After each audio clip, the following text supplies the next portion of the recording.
Greetings and salutations, everyone. Welcome to the 30th anniversary celebration slash watch along of arguably the greatest sports movie ever made, directed by the late great Penny Marshall and starring Gina Davis, Tom Hanks, Madonna, Lori Petty, Rosie O'Donnell, John Lovitz, Eddie Jones, and a host of others that we just don't have time for. This is the 30th anniversary celebration of A League of Their Own from 1992, once again directed by the late great Penny Marshall.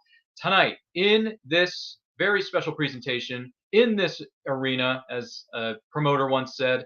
We're going to be watching the movie. We invite you to get your copy ready, whether it be on Blu-ray, DVD, or a streaming service. Cue it up to the 10-second mark, and I will let you know when we are about to start the film. But before we do that, in this case, I'm the washed-up, has-been baseball player who has now taken on a position of being a coach, a manager, if you will, of the Rockford Peaches. I'm the Jimmy Dugan of this scenario, but listen, I am not alone in celebrating the greatness that is a league of their own that celebrates the All-American Girls Professional Baseball League from the 1940s. Joining us tonight on the panel, please welcome best-selling author Rosemarie Rose. Rose, welcome to the program. How are you? Hey, I'm doing great. Thanks so much for having me on, Ryan. Absolutely, absolutely. Thank you so much for being here, Rose. It's great to see you. It's been a while. It's been a while since you've graced us with your presence. It's been a while since you and I've had a chance to chitty chat a little bit here and there. But we are so thankful that you are here, and also joining us tonight, despite it being a very important occasion in her neck of the woods, known as Canada.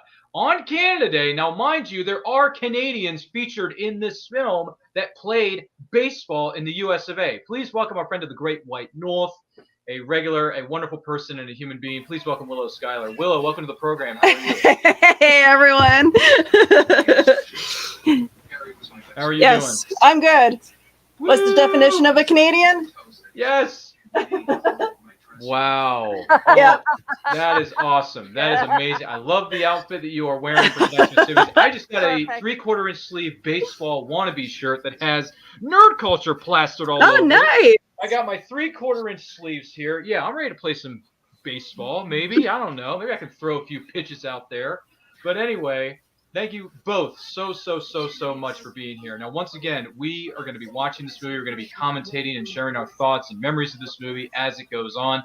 Feel free to let us know your favorite memories of this movie. If you have some fun facts that you wish to share with us or behind the scenes secrets that we may not be privy to, let us know in the live chat. Let us know in the comments. Make sure you like and share this video with all 200 of your closest friends, because you're going to like the way you look after watching or listening to this special presentation. I guarantee it. So to give you a moment for you who may be watching or listening at home to queue up your copy on physical media or a streaming service, I want to go around the horn really quickly to give you an opportunity to get to know our panelists just a little bit better. So with that being said, Rosemarie Rose, I'm going to turn this over to you. The question on the table is, what was your experience like seeing this movie for the first time, and what were your expectations going in to see it, known as A League of Their Own? Okay, I actually got to see A League of Their Own when it came out at the theater in 1992. I saw it. I think I saw it opening weekend. I didn't know what expectations I had, but I loved Penny Marshall from Laverne and Shirley, so I wanted to see her, direct this film. I was a big fan of Tom Hanks and Gina Davis. And it was great to see Madonna also, because and to see her in a really different part than what she was used to. So I just absolutely love this film. It was just brilliant and funny and sad at parts, and it's just a great piece of American culture. Yeah, absolutely. I would agree with that. Thank you so much for sharing that with us, Rose. Appreciate it. I'm going to turn things over to the North. Was it the friend of the Great White North? Willow, I got to ask you, what was your first experience watching this movie? What were some of your expectations going into see A League of Their Own? I absolutely loved it. I often say that I feel like I'm born in the wrong time frame, because life back then seemed a little bit more simpler, and although, okay, yes, I will say that women's rights were a little iffy, but I love the fashion. I love the fashion and how beautiful the women were. So, and the music was awesome back then too. Absolutely. Yeah, who could forget This Used to Be My Playground by Madonna? Yeah. I mean, who could possibly forget that? Now, for me, I remember watching this movie on VHS. Yes, I know I'm dating myself here. I apologize, but VHS tapes were a huge thing in the '90s, huge. And I remember going to my local library at the time and renting this movie, and I saw the cover, and I'm thinking, oh, a baseball movie with Tom Hanks, and I don't know too much about who this Gina Davis, or I don't know too much about Madonna, but what is this? I'm curious. So we checked it out. We brought it back home. We watched it. I watched it. I think I watched it by myself the first couple of times because I think my parents and my brothers had better things to do at the time. So I watched this movie, and I got to be honest, I just loved it from start to finish. I was laughing so hard during certain parts of this movie. I was like, oh my gosh, this is hilarious. Tom Hanks is just bringing up he's bringing up all these one-liners that are so catchy. I was just amazed. And the fact that Madonna acted not only in this movie, but before that, she was capturing the role of Breathless Mahoney in Dick Tracy with Warren flippin' Beatty at the time. I mean, goodness gracious. I mean, what a, for the time, gorgeous woman from 1990 and 1992, respectively. So I dug this movie. I like the heart of it. I like the soul of it. I like the score. I like the soundtrack. Hans freaking Zimmer, did the score to this thing. And Hans Zimmer is a beast. He is a beast. So I love this movie. It's one of the greatest stories ever told. I think it deserves to be appreciated more. I think it deserves to be celebrated a heck of a lot more than it is. I mean, this is my favorite sports movie, and that's saying something because I've seen a lot of sports films. Maybe I haven't seen everything yet, but I'm still quite young. But A League of Their Own is my top. It's like it's top one, top two, whatever, on any given day. League of Their Own is one of my favorite movies, and the cast and crew. And by the way, Penny Marshall passed away a few years ago, so R.I.P. to Penny Marshall. Bless that woman's heart. She knocked it out of the park. No puns intended, Penny. No puns intended. But you knocked it out of the park with this film, and then I believe she also directed Big with Tom Hanks. So Penny Marshall has a pretty good amount of experience working with Tom Hanks. Amazing stuff. So, ladies and gentlemen, we are going to kick this movie off. We're going to start watching the movie once again. We're going to kick it off at the 10-second mark. So feel free to queue up your copy on physical media or your streaming service. I'm going to give a countdown. We're going to start the movie here. And once again, let us know your thoughts. Let us know your memories. If your friends and family want to chime in, let them know as well. To let us know in the chat what their favorite thing about this movie is, or some of the stories. Maybe you have ancestors or grandparents or great-grandparents that lived during that era of the 1940s in which this movie takes place in. We want to hear those stories, so drop them like it's hot in the comments, in the chat. I want to hear it. So, ladies, for those of you watching or listening at home, we're going to do this thing. I'm going to give you a countdown. 3, 2, 1, hit play. Here we go. This is it. This is for all the marbles. We're at the Columbia Pictures logo is about to start fading out, and then the opening title sequences are about to appear. Columbia Pictures Presents just came up as the exterior shot of the house that the older Dottie Hinson is living in. So we're going to start here meeting off with her family, her loved ones, and all that jazz. Oh, I see some people are chiming in the chat already. Jules is here. Jules, I love you. How you doing? Giving us the high fives. What's up? What's up? What's up? Jules, I love you. Thank you so much for being here. Let's see. Derpy Gaming. Not sure who that is, but thank you for being here. Hans Zimmer is a GOAT. I would venture to say so, considering the fact that he composed the score for my favorite comic book movie, Man of Steel. Heck yeah, I love Hans Zimmer. Yes, I admit it. So there you go. Thank you very much for chiming in. Dottie's looking through some keepsakes I see here. It's really amazing that this woman would, like, the actress who plays, no, was it? No, it wasn't. It was an older actress that made her, that she appears to be an older version of Gina Davis, but the woman who plays her is really good. It's too bad that they didn't, I don't think they used her real voice, though. I think they dubbed over with Gina Davis's voice. Really? That's not Gina Davis? I always thought it was Gina Davis. No, I don't think it is. I think it's a woman who just happens to resemble an older version of Gina Davis, but they dubbed her voice with Gina Davis's voice. Wow, because she's tall like Gina Davis. So, wow, I never knew that. Yep. I believe it's a woman actress who just happens to look like Gina Davis. Older version, of course. And his name just appeared on screen here. John Lovitz. This is one of John Lovitz's first film roles he ever took. Oh, I didn't know that either. I did not know that. Yep. It's one of his first hit. We haven't gotten to the John Lovitz scenes yet, but when they come up, it was one of his first acting roles in a movie. He'd done acting before, but just not in movies. So movies at the time. It's one of his first roles. It's pretty cool that Penny put her dad in here. I think he's in here briefly. Mm-hmm. That's Walter Harvey. Yeah. Mm-hmm. One of the owners of the baseball organizations. Yes. Oh, what are you gonna do? Walter Harvey, the candy bar king. I know I'm getting ahead of myself here. Daughter's trying to convince her to go to this meeting. The meeting, or not the meeting, but the opening of the Baseball Hall of Fame for the All-American Girls Professional Baseball League in Cooperstown, New York. Which, by the way, I've only been to Cooperstown, New York once to see the Baseball Hall of Fame. So I hope to go back there one day. No, I've never been to New York, so. You never been to New York? You never been to New York? Wow. Neither have I. Don't feel ashamed.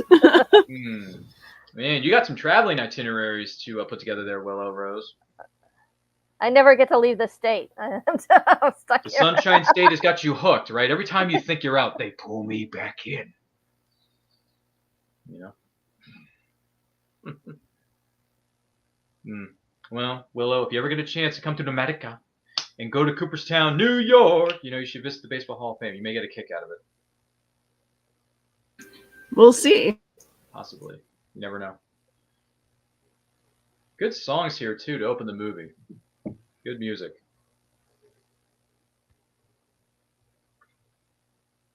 Yep, music by Hans Zimmer. Booyah.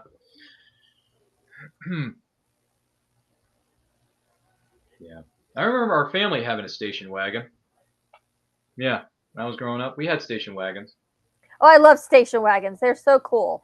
Mm-hmm. We currently drive a '66 Dodge station Coronet. Oh, wow! I'm jealous, man. You don't get to see too many of those on the road these days. That's our summer car that we drive around. Oh my gosh! Wow. That's something, Willow. That's something.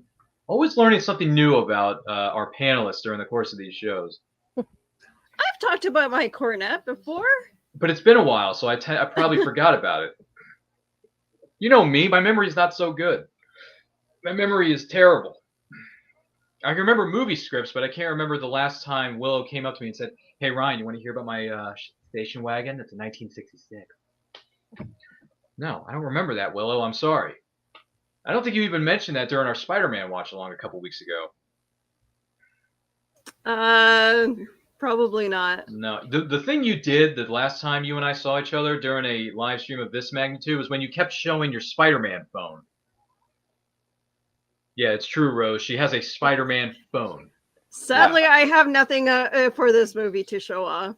It's all right. It's all right. You're celebrating a very important occasion in your neck of the woods, and you got the flag right behind you, so it's fine. So is it like a cover, or is it like a cell phone that looks like Spider-Man or a Spider-Man phone? No, it's like a cord. It has a cord. It's an old-fashioned phone. Yeah. That's cool. It's an old-fashioned corded phone. Yeah. That's neat. Yeah, she has one. It's true. If you go back and watch our Spider-Man 20th anniversary watch along after you're done watching this, Willow shows off her Spider-Man goodies during the entire show. She has like 50 different items to show during the course of that program. The cool thing about this movie is that I didn't even know there was a female baseball league until Penny Marshall did a movie about it. Mm-hmm. Same here. I had no idea this was a real thing. I thought this movie was just made up. But it actually says, no, this film was actually dedicated to all the women who competed in the All-American Girls Professional Baseball League. I'm like, wow, this was real back in the 1940s? That's crazy. But it's important. It's very important. So. Yeah, I think it's kind of cool because, without this film, I would have never known, know. There you go. Yeah, movies can be educational. And that was Gary Marshall. They just had Gary Marshall on the film reel. That was pretty cool. As Walter Harvey, the candy bar king. Yeah. That old newsreel footage. Jeez. And now we're at the story where it's William at Oregon in 1943, which is where the story takes place now, showing us the strained relationship between Lori Petty's Kit Keller and Dottie Henson, her sister, played by the incredible, drop-dead gorgeous in this movie, I might add, Gina freaking Davis. Yeah, she's amazing. She is incredible. And one of the first times I saw her was in the Tim Burton film Beetlejuice with Alec Baldwin. Yes. That's the first movie I probably saw her in as well. Actually. Really? Yeah. Okay, so you and I have a bit of a similar track record when it comes to discovering her filmography. Which, by the way, I really need to go back and watch Gina Davis's performance in the remake of The Fly with Jeff Goldblum. I really need to see she's so that. That is really good. I That need to see it though, Willow. it's good. I got to see that movie. Lori Petty, she does a really good job in Orange is the New Black. Mm-hmm. Her character is a little off the wall. But then again, she's not new to the off the wall characters. I mean, she did play Tank Girl. She did play Tank Girl. Yep. Mm-hmm. Have you seen Thelma and Louise, by the way, Ryan? Yes. Okay. I think I watched that either before or during the lockdown. Yeah, great film. Yeah. It's a dark film, but yes, it's a good film, but it has its dark spots. I like dark, but and that was the young Brad Pitt. That was like his big thing, this big coming out. This up movie. Yeah. Mm-hmm. I did watch that movie, Thelma and Louise. And by the way, great performances by I believe it was Gina Davis and Susan Sarandon, if I remember correctly. That's correct. So great performances there. Do not get me wrong, Gina, you're an incredible actress. But yeah, it was that, Beetlejuice, and then what was another film I saw Gina Davis in? Oh yeah, she played the mother in the Stuart Little movies with Hugh Laurie and Michael J. Fox. Yep. I remember that. She was good in those too. She's a very good, capable, accomplished actress as Gina Davis. Oh, and the other one I watched during the lockdown was The Long Kiss Goodnight. I love that movie. That's a great movie. People say that film is underrated. A lot of people say it's underrated. I saw it at the theater, and it's one of Samuel L. Jackson's first roles that I really first saw him in. It's just a great film. Yeah, Samuel L. Jackson said it was the most fun he had on a set. Oh, really? Yeah, he said it's like the most fun film he ever did. They had a really good camaraderie in that movie. Him and Gina Davis, you could tell. That was definitely a bananas type movie, but then again, it was directed by Rennie Harlin, who has a knack for making crazy balls to the wall type films. I think Rennie Harlin and Gina Davis were a thing for a while. Yes, they were married. Mm-hmm. Yeah. Which is why, I mean, I haven't seen. I still want to watch it, considering how bad it was panned by everybody. But I still want to see Gina Davis in the Rennie Harlin film Cutthroat Island. I never saw it, and I should have. I need to see that. That's one of Gina Davis's movies on her filmography. Well, that amongst. It's not as bad as a lot of people say it is. Okay, it's actually a good. It is a good movie. I do want to see Cutthroat Island. So if anyone knows where I can find it, let us know in the chat, if you will. Gosh, we're going off on a Gina Davis tangent. I love this.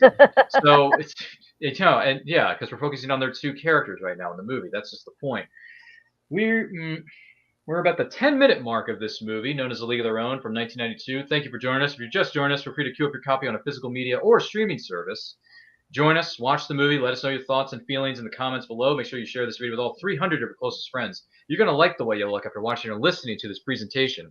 I guarantee it. But yeah, we were just talking about Gina Davis. She has a good, steady filmography of hers. If you haven't seen The Accidental Tourist, that's another good movie of hers. Her and William Hurt, God rest his soul. He just passed. Have I heard of that movie? I don't think I have. It's a more of a drama, kind of romance, kind of quirky, but I really liked it. The Accidental Tourist. Yeah. Okay, I'm gonna have to remember that one because I got to go back and watch all these films that star Gina Davis that I haven't seen yet. I'm so behind in my homework. Gee willikers. Let's see here. Jules just chimes in. She says, I freaking love Madonna. I loved her and her sister, but especially, I think you mean, Gina Davis and Tom Hanks, of course, in this film. The outfits were pretty cool as well. I'm just saying. Yeah, Willow brought that up earlier. She said she loved the fashion that are featured in this movie. So I love the sister dynamic in this film with, it's very real. Kit trying to really just surpass her sister, and be better, This was Lori Petty. I think this was like only her second or third film role because she did Point Break before this with Keanu Reeves. Yeah, she did. This was only like her second or third film role. So she said in an interview that it was very easy for her to act like she was trying to get out of her sister's shadow because she was the young new actress in Hollywood. And Gina Davis was the veteran. So, you know what I mean? Like young lion trying to surpass the old lion. So it was the natural, friction or tension between the characters is very good in this movie. Yeah, that's a Isn't good that? point. Yeah. And John Lovitz has just made his appearance as a baseball scout as Ernie Capadino, to be more specific.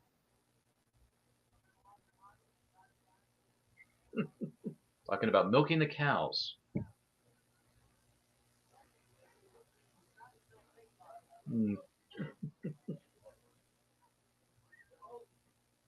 It's really professionals. They'll pay you $75 a week. In 1943, that's considered a lot of money. That was a lot of money. Mm-hmm. That, Oh, let's see here. Man, Julie's firing on all cylinders with the comments tonight, ladies. She says, I am also a big fan of baseball. I worked for the New York Yankees straight out of college. oh, that's cool. Whoa. Julie, that is wow.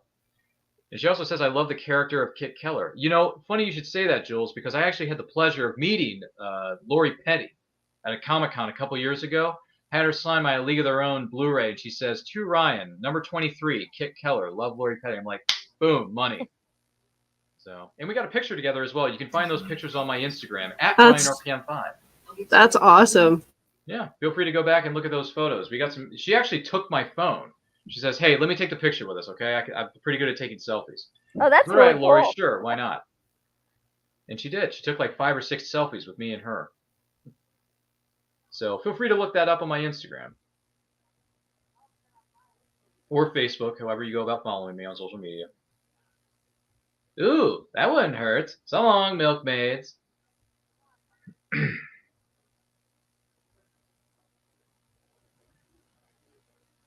Daddy, get your mitt. I'll throw him a few. I do like the fedoras in this movie. But then again, who doesn't like a fedora? It's a nice looking hat.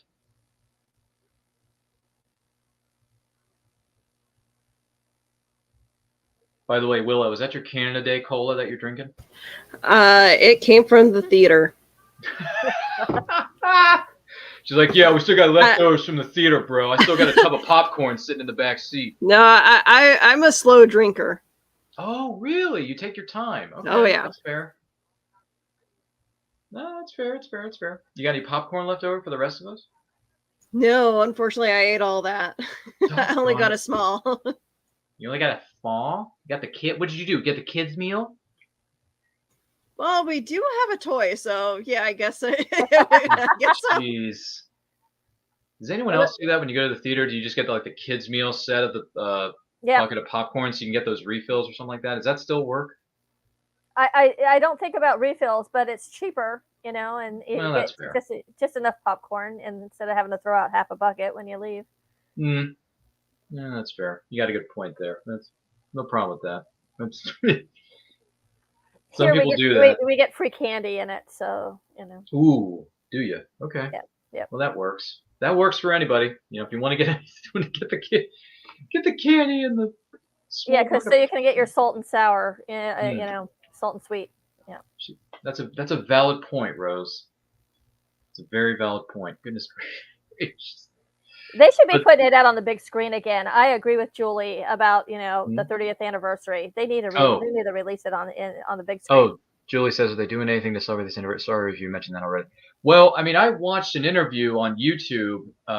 There was a festival being held in Rockford, Illinois, where the Rockford Peaches are, were stationed, where live. The baseball field is doing a series of weekend activities, including showing the movie tonight, Friday night, and then they're doing some stuff with the kids on Saturday and Sunday. So there are certain activities that are being celebrated and going on to celebrate the 30th anniversary of this film. But I don't know if it was re-released in theaters by, what was it, like TCM or FathomEvents.com. I haven't heard of it at all. I haven't heard anything about doing that. And they should have. Yeah. It's a shame that they didn't. Wow. It's too bad that FathomEvents.com didn't pick up on this, Rose. Yeah, they should have. FathomEvents.com, they have a habit of putting on good presentations. Let's see. Julie says, no way, Ryan. Oh, my gosh. You met Kit? Wow. Yes, I did. I met Lori Petty. Nice woman. Very energetic, though. I feel like she had a lot of cappuccinos that morning.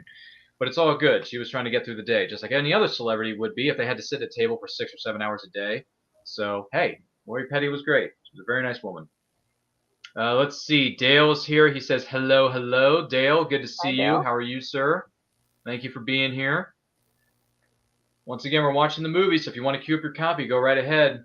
We're at the part where they start to be introduced to a very good, what a hitter, by the name of Marla Hooch. So, the character, not the actress. I forget the actress's name, though, because someone posted an article about how she's the unsung hero of this movie, Marla Hooch's character. It's posted on my Facebook timeline by my friend Kristen from the Multiverse Fundraiser, Willow. So if you want to go back and look at that, feel free to do so. Let's see. Julie says, Dale is here! By the way, wasn't her sister played by Rosie O'Donnell? Well, Rosie O'Donnell was one of the characters in the film, but I don't think she's a sister in anybody in the film. I mean, well, if you count, I mean, May and Doris are like sisters, but they're not actually. Like, I think they were just best buds. Like, yeah, they're best friends, but they're not actually sisters. Yeah, it's very true.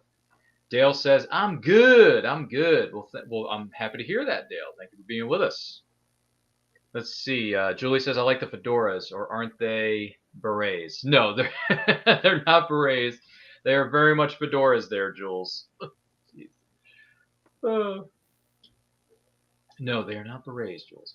By the way, the person who plays Marla Hooch's father is Eddie Jones, and I know him best as Pa Kent in Lois and Clark: The New Adventures of Superman. That's where I know him from. Okay, I was trying to figure it out. Yes, with Dean Cain and a very gorgeous Terry Hatcher for the 90s, of course. That was a great show. Darn right it was. Rose, I'm not ashamed to say this. I got all 4 seasons of that on DVD.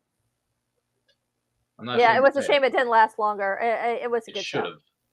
It should have lasted longer, Rose, but nonetheless, it is available to stream. I think it may be available on Hulu, if not HBO Max, but I have it on DVD because I'm a big believer of physical media. But that's just me. That's open to everybody. We can't use her. She's great. Why not? What's the problem? You know General Omar Bradley? Yeah, but they're too strong a resemblance.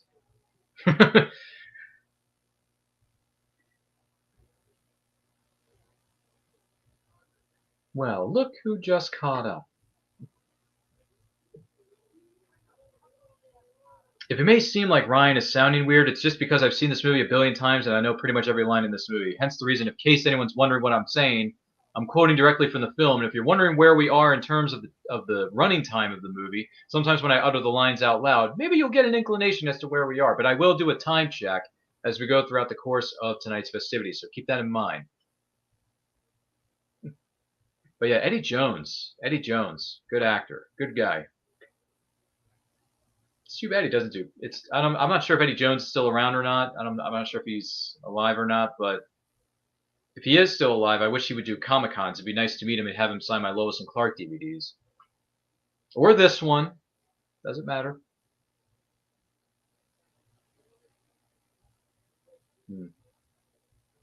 Relace the base. Her dad is so pure. He's such a pure guy. Julie says, Willow, it's great to see you and nice to meet you, Rosemarie Rose, on the panel nice tonight. To meet you too. Yeah, thanks for being with us here, Jules. Nice to see you, Julie. Yeah, Jules is a friend of mine from Clubhouse. What was that, Willow? I'm sorry. I said nice to see her too. Oh, okay. That's very enthusiastic, Willow. Where's your enthusiasm for? No, I'm kidding.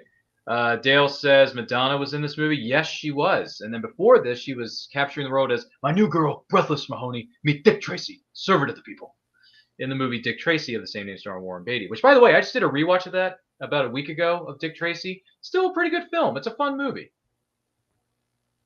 And then Dale says, I would like to be on your podcast. Well, I'll tell you what, Dale. I'll tell you what.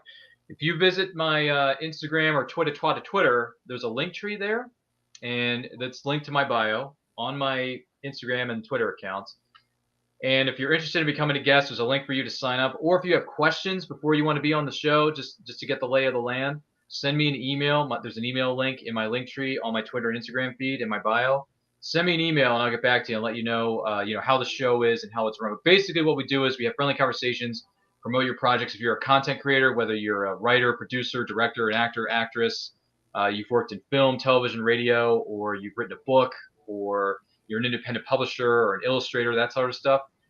If you've done some of that kind of stuff, or you put out your own content, we'd like to have you, Dale. So just let me know. Send me an email. Send me a message on the DMs of Instagram, something like that, and we'll see what we can do. But thank you so much for being here, Dale and Jules and everyone else. for being here tonight. Thank you so much. Make sure you like and share this video, all your friends, and join us. 30th anniversary of League of Their Own. We're having a great time so far. We have arrived at Harvey Field. Tryouts. Go out there, show them what you got, and don't embarrass me. It's been a thin slice of heaven. Goodbye. That's my poor impression of John Lovitz.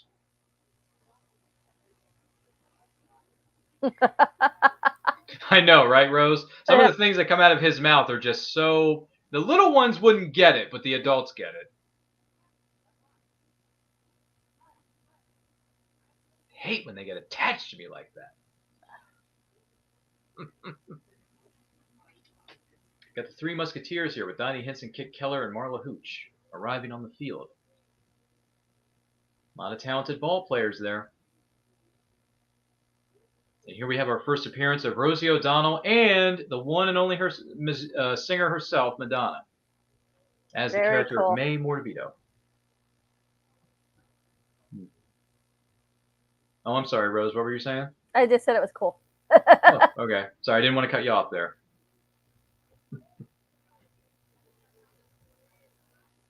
Let's see here. Julie says, that would be cool to be at the baseball park for this. Yeah, it would be. Whether it's there to watch the movie or be there to actually be a part of the movie as an extra, that would have been that would be awesome I'd buy tickets to if they released this on if they played this on the screen at the baseball park. Yep. Well, who knows? Maybe the executives at the theater something to change suggest to your local baseball team, yeah. folks. Yeah, or your local baseball team, the AAA leagues or the major leagues. Let them know we love this movie. Can we do a showing of it one night? That would be lots of fun. I'm sure baseball stadiums would love the business. So feel free to let them know. Give them a phone call. Boy, she really threw that baseball pretty fast, and Gina Davis pretty quick to grab that thing. You know what I mean? Jeez. Now, a special presented by Mega Gillespie. Boy, the old-time radio voices, they're just something, aren't they?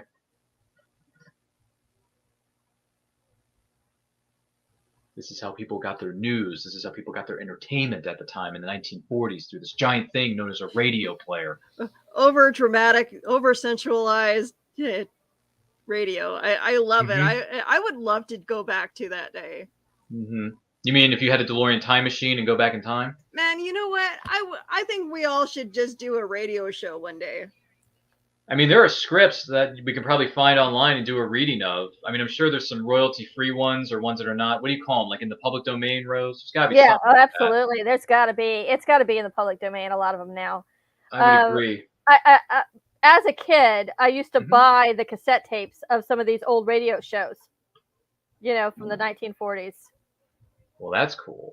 Yeah, because they used to do all, science fiction stories, sound like effects and all. Like I want to recreate like the sound effects. Oh, geez, the cheesy sound effects.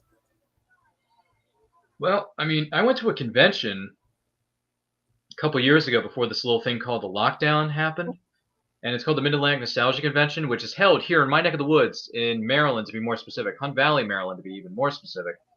And at the Mid-Atlantic Nostalgia Convention, there's a couple of vendors there's a vendor there who sells the original golden oldies radio programs of the 1930s and the 40s and the 50s. And I went there and I bought 20 episodes of The Shadow, voiced by Orson Welles, The Shadow.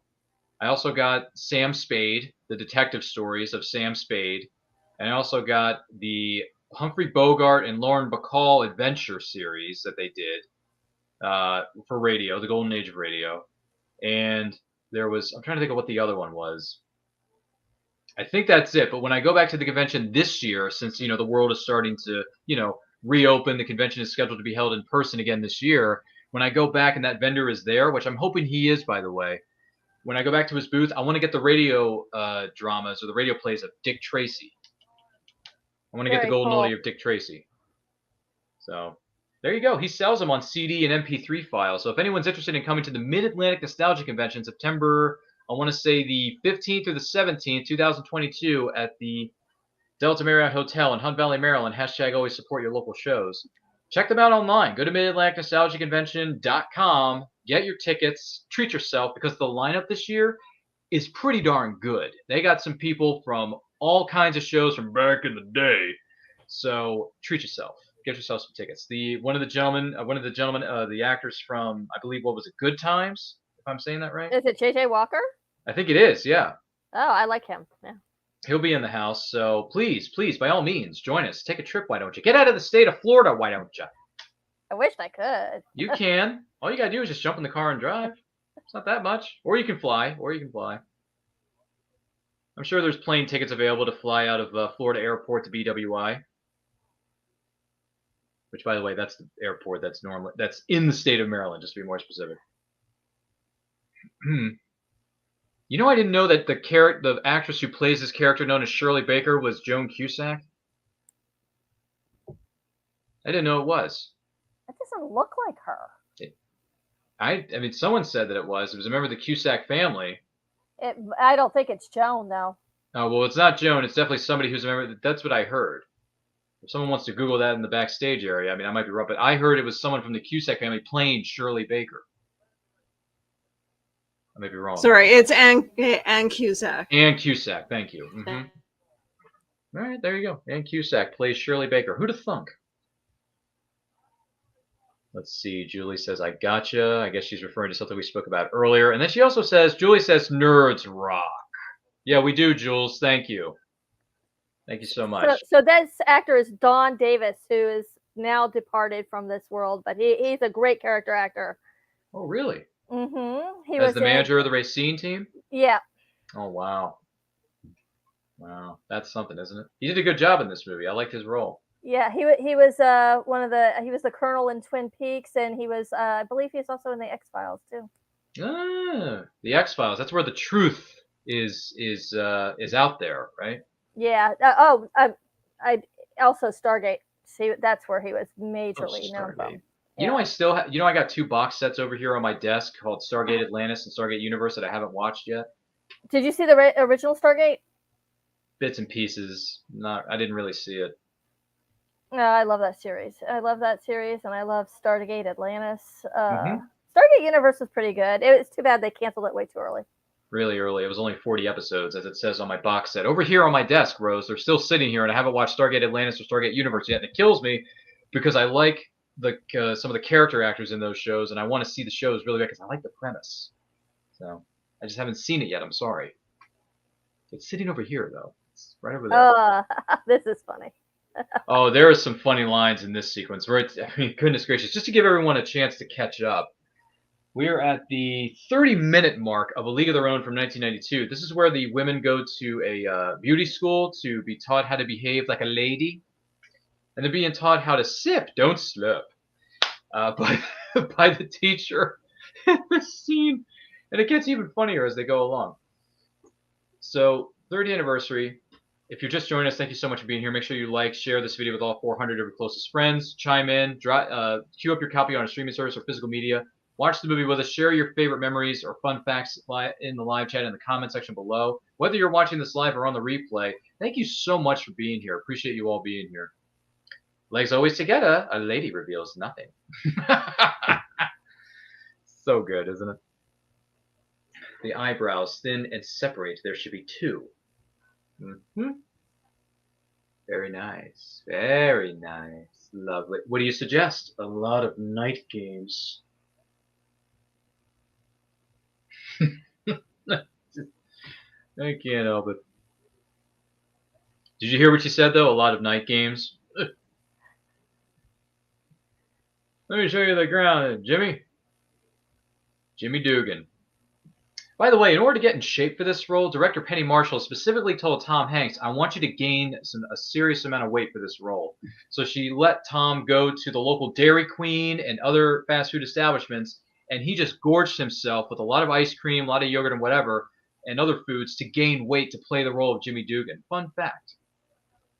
And then he had to lose all that weight when he did Castaway. Yeah. I mean, granted, that was some years later, but right. Yeah. But I'm just saying, he had to probably lose weight for that role. Well said. Didn't after that movie, didn't he have like some health issues as well? Because of what he did on Castaway? Because of his extreme weight loss. But I could be wrong. Know. I don't know exactly. I know he's had some stressors and health issues over the year, but then again, everybody does. But I'm not sure if he had health issues or not, whether it was before or after shooting Castaway. I mean, if you want to look it up, feel free. But I can't tell offhand, unfortunately. Can't say. By the way, Castaway. I finally saw that movie a couple years ago, and you know what happened? I watched that movie all the way through, and I didn't like the ending. I hated the ending. I didn't either. I did not either. It kind of ruined the whole movie. I hated that ending because it's like, look, I understand that people move on eventually after a certain amount of years that you don't show up or they may thought you were dead. But for Helen Hunt to just go and get hitched and like have all this stuff going on, and then he comes home wanting to reestablish that connection with Helen Hunt's character, and she just kind of like kicks him to the curb. Not in so many ways, but she let him down easy in a way. And I'm thinking to myself, this is one of the worst endings to a movie I've ever seen. He should have gotten the girl at the end of that, man. He suffered for years on that island, for years. And he doesn't get Helen Hunt? How dare you? So yeah, I can't watch Castaway ever again because of how crappy that ending was. I only saw it at the theater one time. Oh, I saw it on I'm trying to think of when I saw it. I saw it a couple years ago. I think it was on Cinemax or HBO because we have some, what do you call it, cable programming here. Mm-hmm. So I was able to watch it. I taped it. I went back and I watched it, and I thought, this is one of the most depressing endings / movies I've ever seen in my life. This is terrible. So yeah, no more Castaway for me. I'm sorry for those of you who may be a fan of that film, but for me, it doesn't work. It just doesn't work. Sorry. Jeez. Let's see. Someone just asked a question. Dale says, do you do this every Friday? No, Dale, we do not. When it comes to anniversary watch-alongs, we do them depending on the movie and when the date is, and also if we can work the date in with our panelists' schedules, if we can all gather together to do it. So if you stick around to the end, Dale, I am going to announce our next watch-along. So if you can stick around and tell your friends to do the same, I have an announcement to make concerning our next watch-along that maybe the panelists may want to get in on, or maybe somebody you may know of, or maybe even you want to get on. I don't know. But we will make an announcement as to the future of the next watch-along at the conclusion of this broadcast. But we don't do this every Friday. If we did, we would be very sleep-deprived. That's true. I don't think Willow or Rose or anyone else in my circles of friends can keep up with every Friday night watching a movie. That's a lot of work. So I'm sure we could pull it off, though. I mean, I think maybe Willow could. I mean, if Willow's not working at Starbucks on a Friday, then maybe we can work something out. I don't know. Willow, if you want to start a new series where we watch a random movie every Friday night at 8 p.m. Eastern time on Nerd Culture's YouTube channel, you can pitch it to me in the backstage area. We'll see what my schedule does in the coming weeks. Yeah, you can listen. You don't have to you don't have to answer the question right now. You can always text me in the back channel not back channel. Excuse me. I'm thinking of Clubhouse. Messenger, Willow. That's what we use. Oh my goodness, that was the longest bathroom break Tom Hanks probably ever took. And they were timing him too. Did you notice that? That they were timing him during his bathroom break? What a way for Jimmy Dugan to introduce himself to his new team as the manager. Isn't that wonderful? And then he tears up the baseball card that Betty Spaghetti wanted him to sign. Isn't that just sad, Willow? I think that's a bit sad. I don't know. She's pretty upset about that, Hey, you guys, come on. How hard can it be to make a lineup? Come on. Oh, yeah, well, why don't you do it, Oregon? What, me? Yeah, you. All right, May, center field, lead off. She's good. Julie was talking about how she got to see Madonna in concert. That's one thing I always wanted to see and did not get a chance to do, is see Madonna in concert, because she puts on a tremendous show. Oh my gosh, I'm sorry. I'm doing a lot of things here in the studio, so I may have missed a few. Okay, so Julie goes back to saying Dick Tracy was cool. Desperately Seeking Susan sucked. Okay, I haven't seen that movie, so I can't comment or speculate. Madonna's not necessarily one of my favorite actresses, but she is beautiful to watch in action. Okay, I can see that. I believe, just Desperately Seeking Susan was actually Madonna's first film. I never saw it. I did not Okay. know that. I did not know I that. will be completely honest. Desperately Seeking Susan is actually a good movie compared to the one that she did with Guy Ritchie. Which, by the It's way, not bad. It's not a bad film. I think it's, it's got its niche. Desperately Seeking Susan. yeah. Wow, I'm learning a lot about Madonna's film. I thought she was only in 2 films, Dick Tracy and A League of Their Own, but I'm completely off base. Anyway, Julie, or no, she was in. She also had a cameo in Die Another Day with Pierce Brosnan, but that was in 2002. And by She the was way, also in Pierce. Who's That Girl too. Who's That That Girl? too. By the way, Pierce Brosnan, I know you're watching this. I'm sorry to say this, Pierce, but your swan song with the Bond franchise, which was Die Another Day from 2002, not a very good swan song. I'm sorry. Your other 3 films are great, but Die Another Day, no. Julie Alpern says, "Oh my gosh, I forgot John Lovitz was featured in this film. It was with the team. What was he in the movie? He was the baseball scout as Ernie Cappadino. That's who John Lovitz played in this movie, Jules." And then Julie says, "I saw Madonna in concert down here in Florida. I've been in Florida. She was absolutely phenomenal. She did the song Crazy for You with backup dancers while riding horses, and people were playing bagpipes. Very That was cool. a real thing? Gee whiz. I was not aware of this. Boy, I'm learning a lot about this tonight. Goodness gracious. Let's see. Julie says, in the 90s when I was in grade school, a local station played radio shows at night, and I would go to bed to them, such as The Shadow and Mysteries. I loved it. Julie, I love that you shared that. I love that. By the way, The Shadow is my favorite pulp character, okay? So if you got anything about The Shadow, want some fun facts you want to drop, let me know. Let's see here. Jules says, when I had a Fisher-Price tape recorder at the time, the tape that came with it taught us how to do sound effects, like by crinkling plastic wrap. That's cool. Yeah. That is neat. At Disney, when it was originally the MGM Studios, they used to have what was called the Sound Factory, and you could go in there and they did a little presentation about how they did sounds. It was really neat. They don't have that anymore though. It was like a 40-minute show. It's pretty cool. 40-minute show? I was not aware of that. Let's see. Dale says, one of these days I hope to meet Madonna. Okay, all right. Me too, Dale. We're doing it, Julie says. So you, Julie, and Dale are going to go on a date to see Madonna. That sounds wonderful. Thank you. Julie says, Vegas, baby. Dale, Vegas, y'all. It's an inside joke we have, I think. Julie says, Ryan, get your butt to the FLA, known as Florida. I'm like, Jules, I would love to. Trust me. There's a lot of Comic-Cons that are held in Florida I'd like to visit. Trust me. Rose, you've been to a few of them in Florida. Yes. So. Absolutely. Gee whiz. It's actually Ann Cusack, Julie, not Joan. Ann Cusack is in this, but she absolutely loves her brother John, I'm assuming. Okay. Let's see. Dale says, let's go, Jules, there in Vegas. Okay. Well, apparently everyone's planning romantic getaways to Las Vegas, Nevada. Well, have fun with that, Dale and Jules. Gee willikers. Oh, man, we've missed some. I'm sorry. Normally I should go into the funny parts here, but yes, we've missed some fun. I've seen them before, but yes, some of the funny parts have come and gone, and now we're at the part where one of the owners, Mr. Lowenstein, is trying to talk Jimmy into being more participating in supporting his baseball team. I don't got ball players, I got girls. And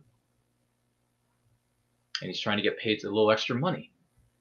By the way, did anyone notice that he was?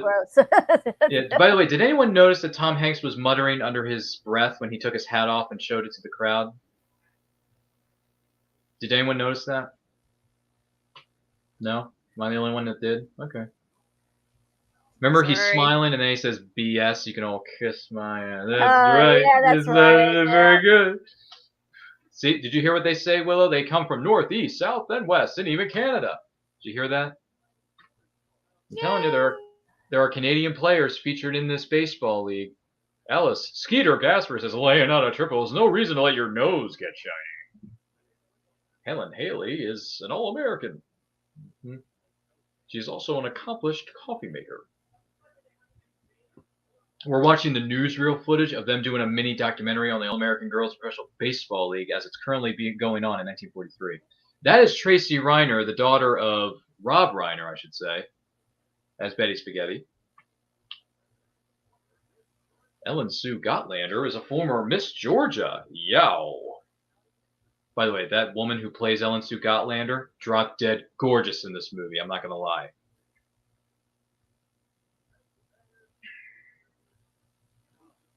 I may have revealed a little bit too much there, but sorry, I'm just sharing my thoughts.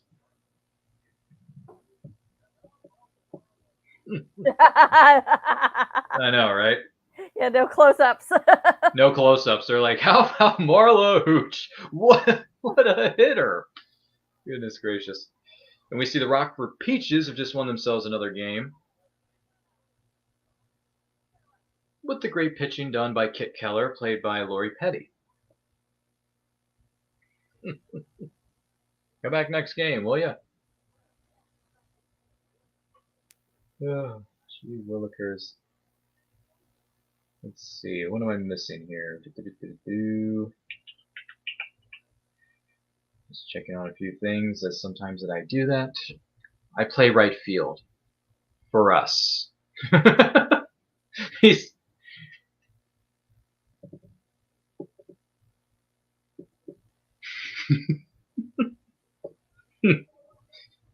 So can I take my son on road trips?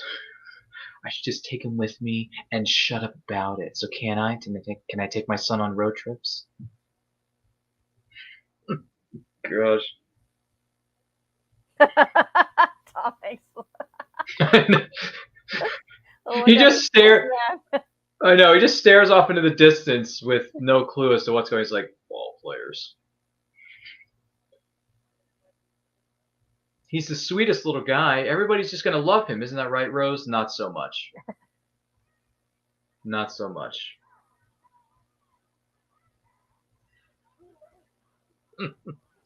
Julie says, Ryan, you are hysterical. And Dale, yes, we're going to Vegas, baby. Vegas. Okay, good for you. Yay. Remember, parents, it's not illegal to drug your kids with tryptophan. Let's see here. Julie says, I heard that Tom Hanks had to gain weight for this role. Yes, he did. That's why the director, Penny Marshall, says, go crazy, eat what you want. And he just went to the Dairy Queen every day and had a whole bunch of ice cream, yogurt, and whatever else to gain weight for this role. It's true. Evelyn, I'm sorry. I'm going to have to kill your son.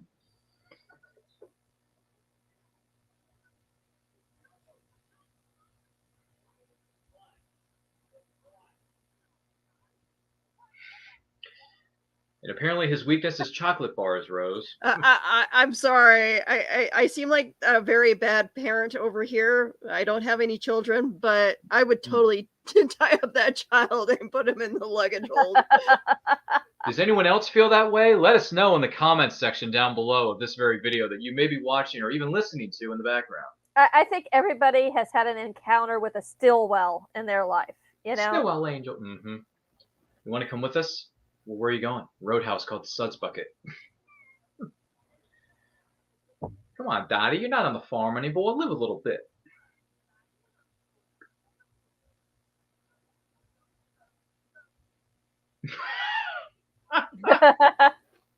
Hey, what about Miss Cuthbert? How are you going to get past her?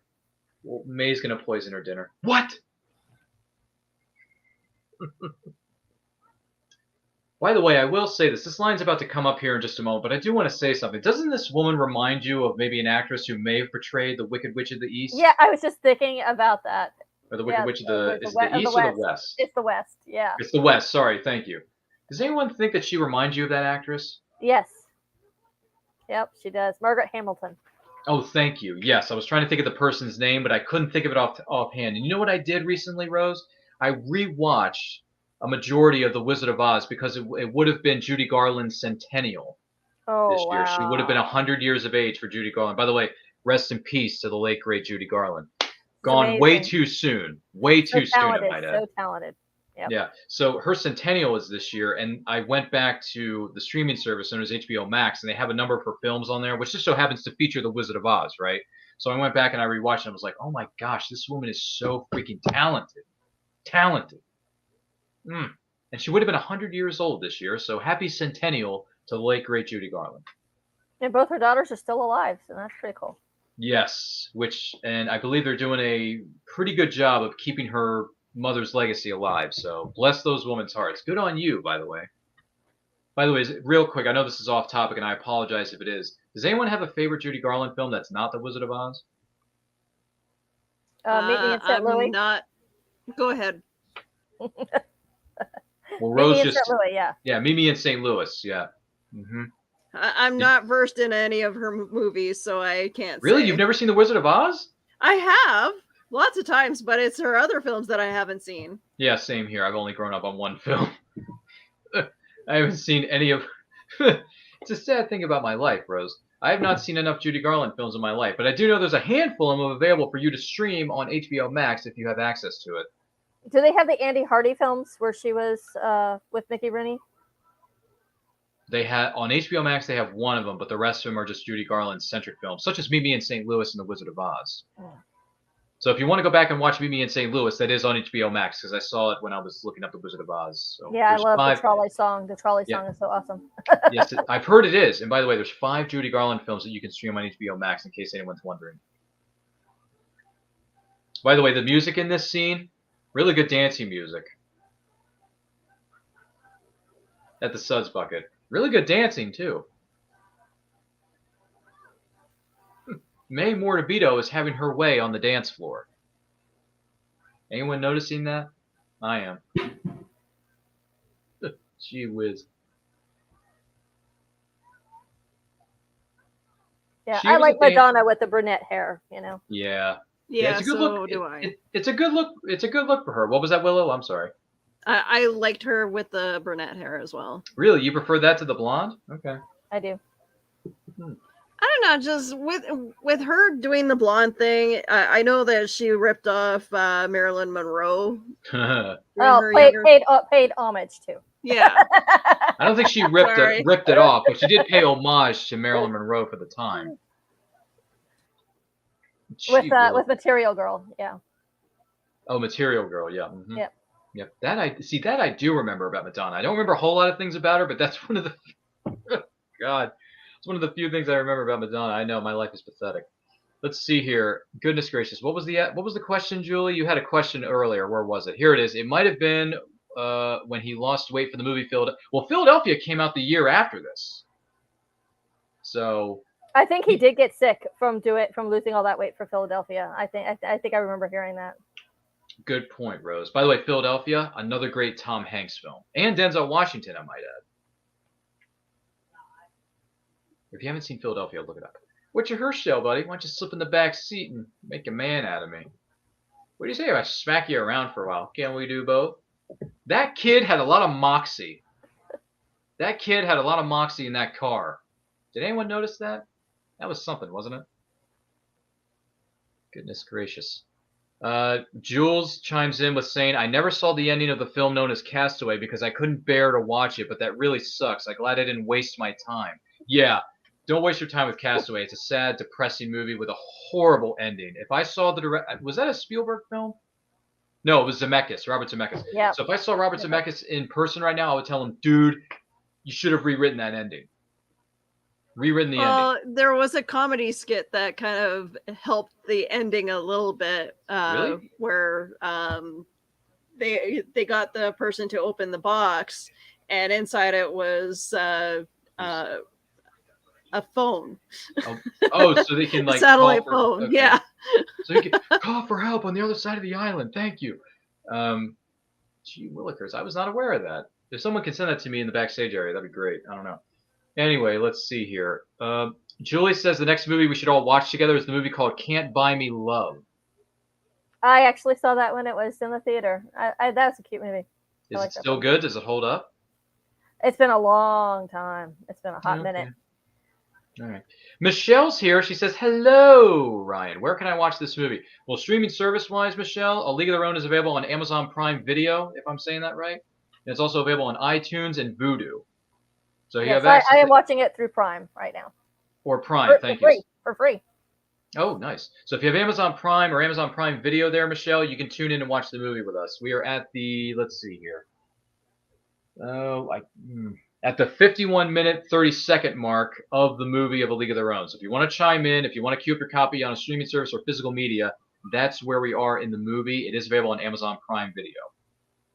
So there you go. Michelle says, hello, Jules. And she also says, this was a great movie, A League of Their Own. Yes. Yes. It is a great movie. Yes. 100%. By the way, does anyone think Marla Hooch's singing isn't all that good? Oh, she has one fan. Yeah, it had to be you. Isn't that right, Willow? Gee whiz. By the way, Michelle says, hey, I loved Castaway. Well, guess what? You can be in the minority that likes the film Castaway because I do not like that film. Michelle says, Wilson. Okay. I think we're going to get a lot of Tom Hanks references in the chat tonight, so just be aware of that, Willow, Rose. Michelle says, oh, Vudu. Yes, so if you have access to the Vudu streaming service, the iTunes streaming service, or Amazon Prime, A League of Their Own is available to stream on those services. So please feel free to queue it up. That's the second time he's dropped that book since she's been in there. This would be me right now trying to hit a couple of baseballs out of the park and not doing very well. Oh, where I want to drink, I'm hitting like a girl. But it'd be nice to have good ball players. Oh, I'm a gosh darn peach. Oh, God, double play. I'm hitting like a girl. But it'd be nice to have good ball players. Oh, touch that body. Isn't Tom Hanks just the greatest? He's so versatile. He's so versatile, man. So good. Michelle says, I will gladly be in the minority that likes Castaway. Well, that's fine, Michelle. You go ahead and be that way. Dale says our next movie watch along should be the movie Finding Forrester with the late great Sean Connery and the young up and coming at the time Rob Brown. I have not seen that. You have not seen that? Nope. Oh, it's a really good movie from 2000 with Sean Connery. Rose, if you get an opportunity, you might want to look that film up because it's a really good film directed by Gus Van Sant, who also directed Good Will Hunting. Oh, I love Good Will Hunting. Well, if you like Good Will Hunting, you'll like Finding Forrester. So please feel free to look it up on your free time or write this one down. Hey, I got Stillwell's meal over my plate. Marla. Giving her the signal, as ball players and managers tend to do. What are you, stupid? Someone's got to manage the team, Jimmy. You know, somebody who actually watches the games. You're going to squeeze bunt with our best hitter? Hey, what's the sign to swing away? Hey, blonde girl, what's the sign to swing away?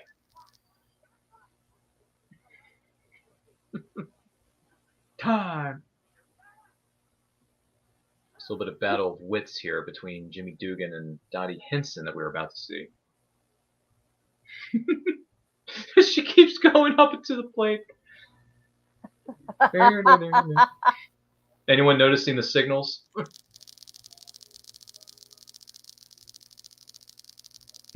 Oh, God. Come on. Hey, who was the gosh darn man?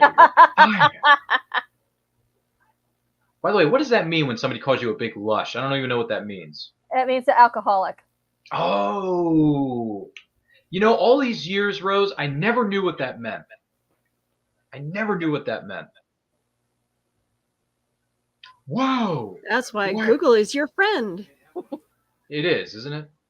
Why don't you wait to burn it in there? Uh-huh. That's to say you're not ball players. You gotta love Tom Hanks in this movie, folks. I'm telling you. Michelle says a fun fact has just come across the desk. She says that Tom Hanks is going to be playing the character of Geppetto in the live-action version of Pinocchio. I heard that as well. Have you seen the trailer for it, Rose? I have not. All right, well, the trailer dropped a couple weeks ago on your friendly neighborhood YouTube, hashtag not a sponsor. So please feel free to look that up at the conclusion of this broadcast. I think the film looks okay, but then again, I really don't think any other iteration is going to hold a candle to the original animated one from Disney, as well as the live-action version that featured a young Jonathan Taylor Thomas at the time. Did not see that one.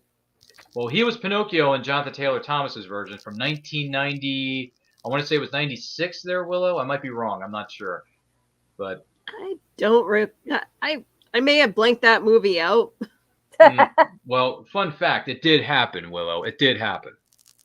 So if anyone wants to look that up and let us know their thoughts and feelings about the new live-action version of Pinocchio, let us know in the comments.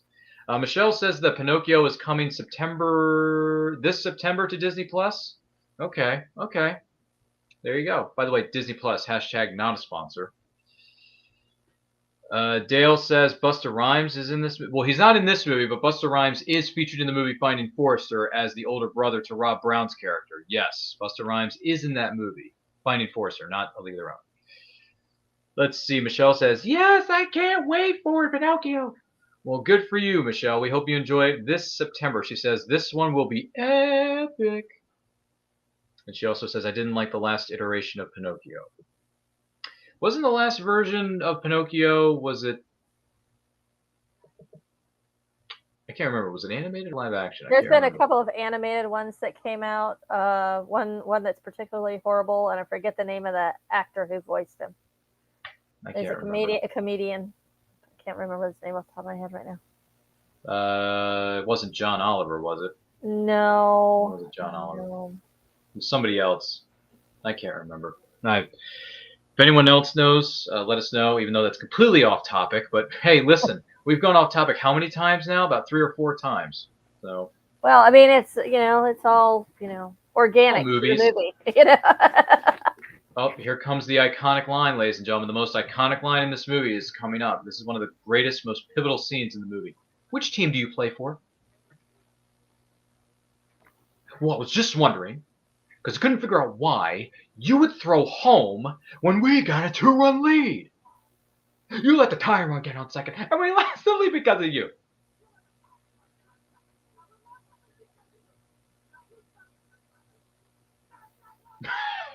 Oh, God. Are you crying?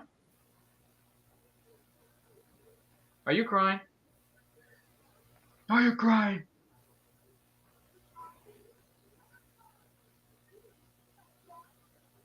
Oh, you zip it, Doris.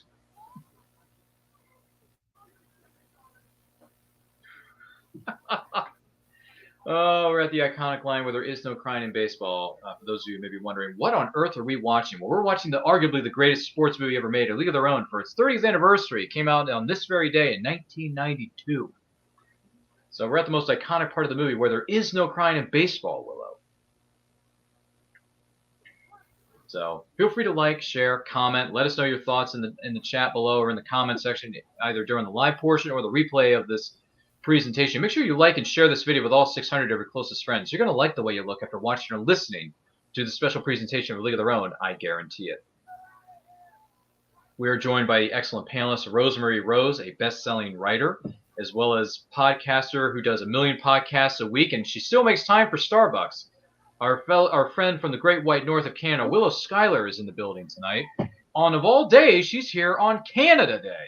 So bless that woman's heart. And Willow and Rose, once again, thank you so much for taking time out of your very busy schedules to grace us with your presence. I appreciate the invite, Brian.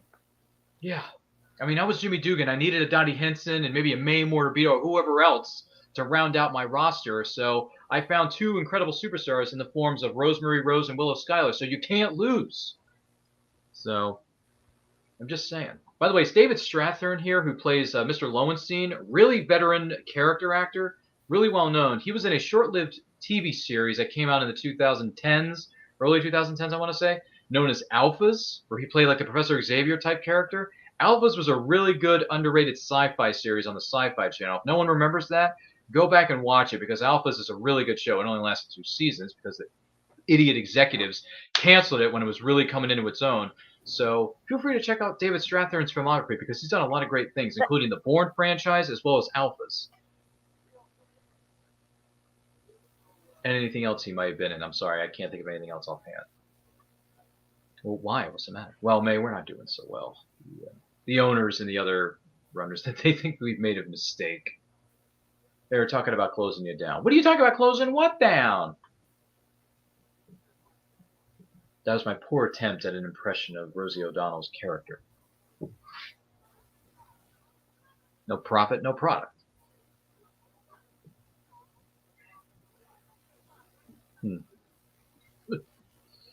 But yes, thank you so much all for joining us for this 30th anniversary of A League of Their Own, 1992. 30th anniversary, I should say.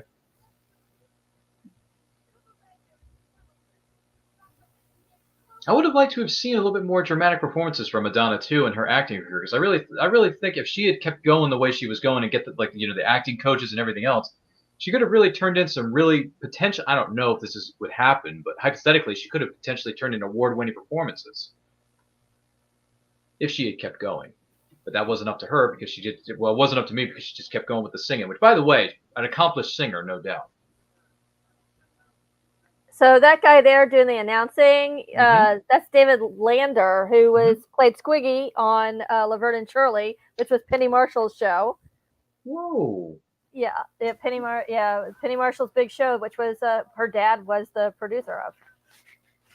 Whoa, from Elmore.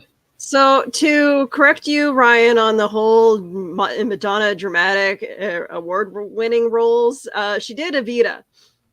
I forgot about Evita. I haven't seen that either. I haven't seen that either. I got to go back and see that now. Oh, by the way, this scene is hilarious. All right. God knows we have a game.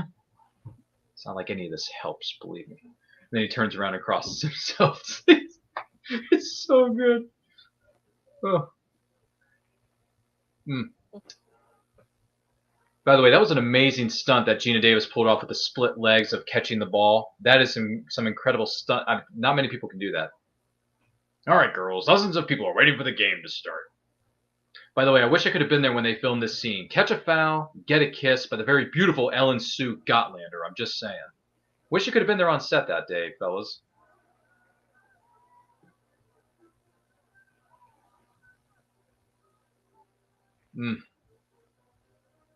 Four teams competed in the opening of the All-American Girls Baseball League. You had Rockford, you had Racine, you had Kenosha, and South Bend. Those were the first four teams that competed in the All-American Girls Professional Baseball League at the time in 1943.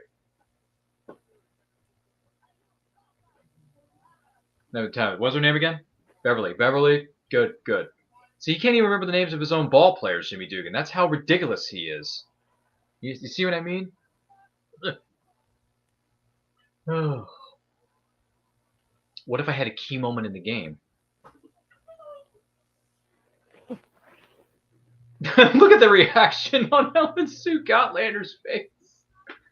Oh my gosh. Do you think there are men in this country who haven't seen blah blah blah? I got a letter from Nelson. Gosh.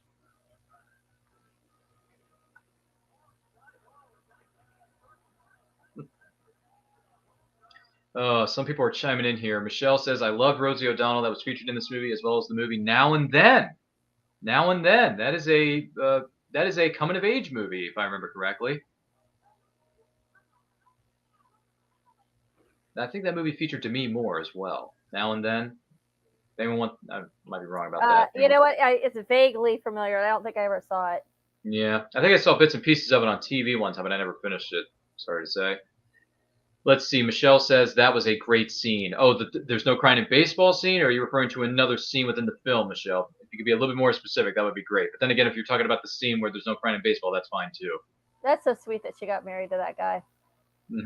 See, she like people say she's one person wrote an article that's posted on my social media page of Facebook that she is the unsung hero of this movie because no one liked the way she looked except for the girls. Like the girls did, but the general audiences didn't really like Marla that much because of her looks. But then she, goes out into society. She goes to all these different events. She goes to the bar. She has a drink. She wears a red dress. What did you do to her? Nothing. We just gave her a dress and a lot of liquor. And she meets the man of her dreams. In this case, it's Nelson. And then Nelson and her start a budding romance, and then they get married. So things ended up pretty well for Marla Hooch. You see what I mean?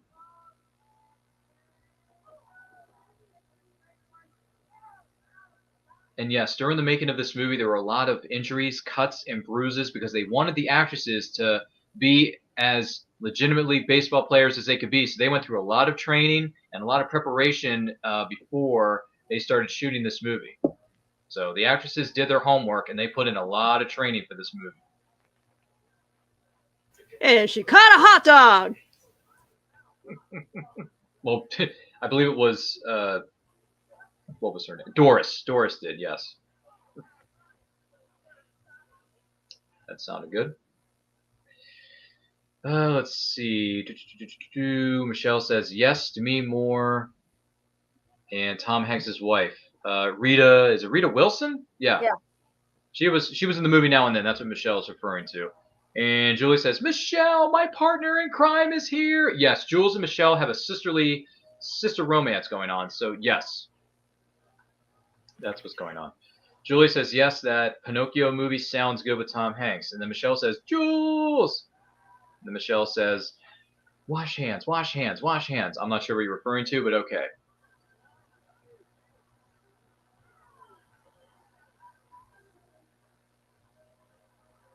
A few laughing and smiling emojis there, Michelle? Okay.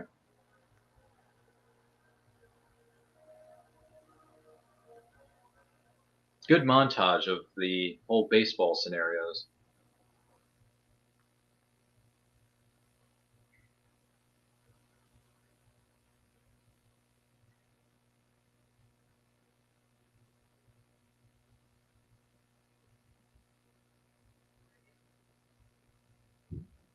Oh, she says, I thought that was clapping my hands when it comes to posting emojis online. And then she says, smiling and laughing. Okay. All good, Michelle. Don't worry about it. What does he do when he's not in the Army? He's assistant manager at the dairy. He's going to make manager one day. He's really smart. So he's good looking and smart. There's only so few of us. You know, if he's in combat, I don't think there's a mailbox around every corner.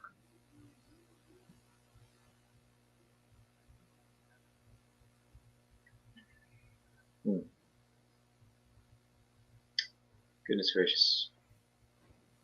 We enjoying this movie so far, ladies? We having a good time? Yep. Yeah. Okay. It's great. Just making sure you may or may not want to come back for another episode of an anniversary watch-along celebration, but I'm thinking the answer would be yes, hypothetically, depending on the scheduling. So, obviously, we could talk more about that in the behind-the-scenes area of the studio. Don't have to talk about it necessarily in public.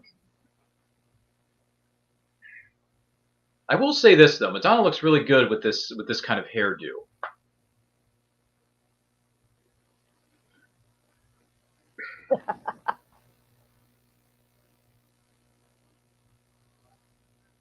Michelle says, yeah. And then Michelle says, I'll be back for the next one. Okay. Well, if you stick around until the end of this, or towards the end of this feature presentation, I will be making announcements as to our next future watch-alongs on this program. So stay tuned. There's more to come.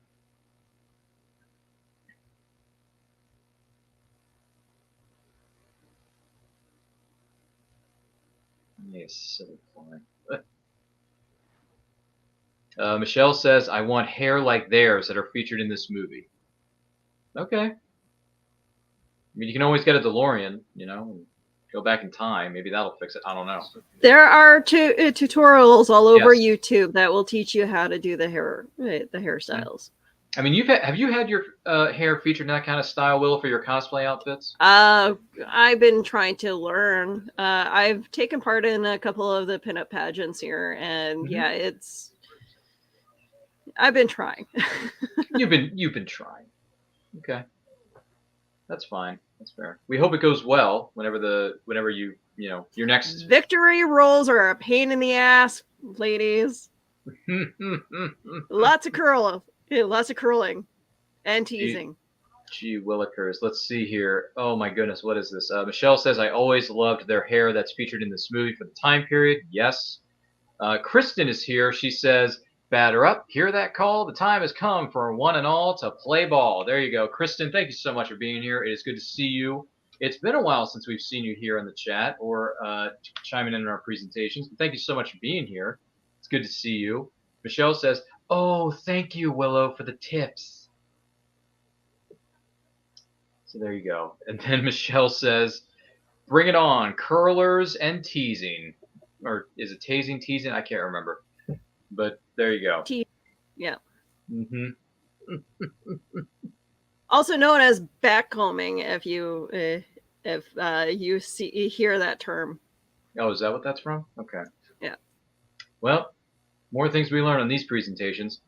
So, what do you think? Well, she's battling. What do you think she's done? She's done well for us at this point.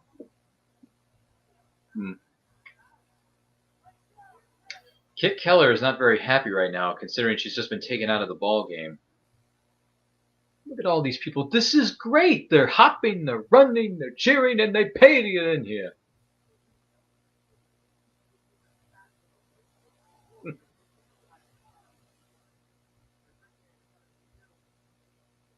Let's see here. Just for those of you who may be wondering where we are in A League of Their Own 30th anniversary, we are about an hour and 12 minutes into this feature presentation. Feel free to queue up your copy on physical media or a streaming service known as Amazon Prime Video, iTunes, or Vudu. It is streaming on those services, so feel free to queue up your copy. Watch the movie, chime in with us, share your thoughts, your feelings, your memories of this movie. If you have, grandparents, great-grandparents that lived during this era and were there at the ball games, were there in the stadiums when these events were happening in real time, let us know your feelings about it. Let us know your stories in the comments. Let us know either if you're watching this live or if you're watching the replay. Let us know. Don't forget to like and share this video with all your friends and family, because you're going to like the way you look after watching or listening to this presentation of a 30th anniversary of A League of Their Own. I guarantee it. And just remember, there's no crying in baseball.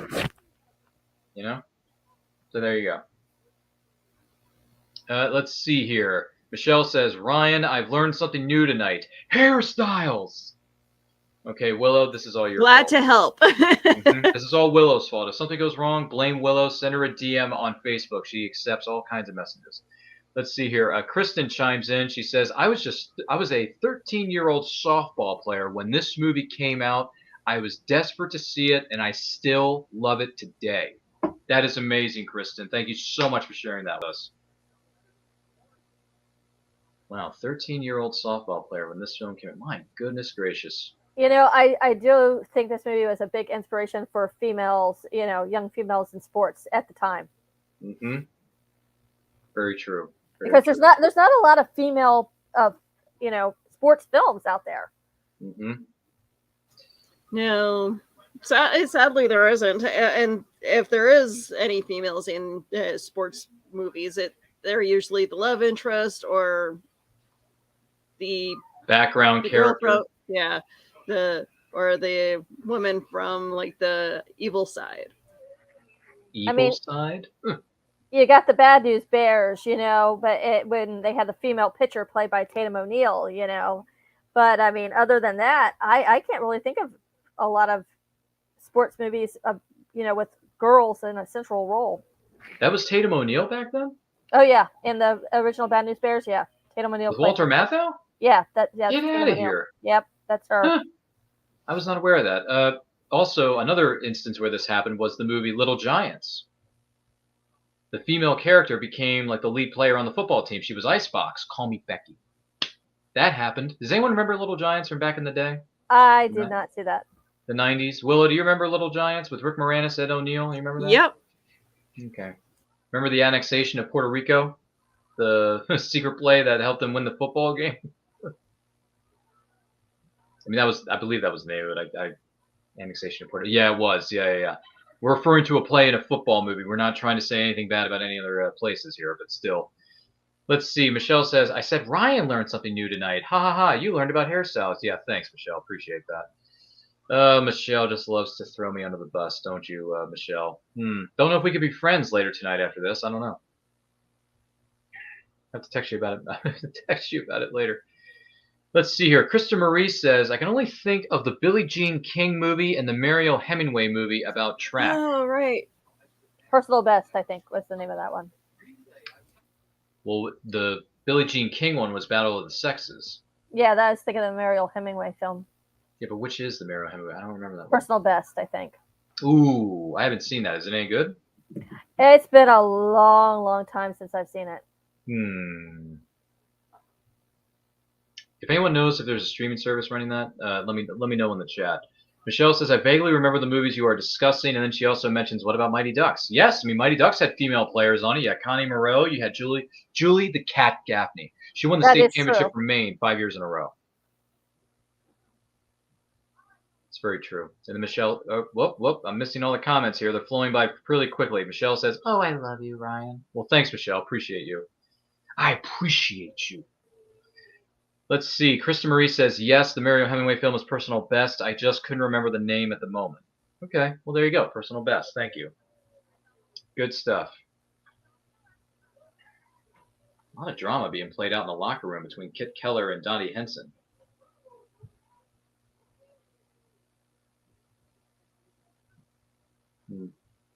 Very upset. It's very upsetting.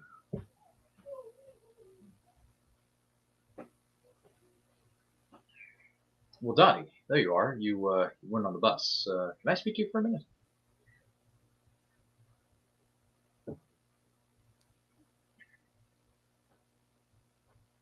Let's see here.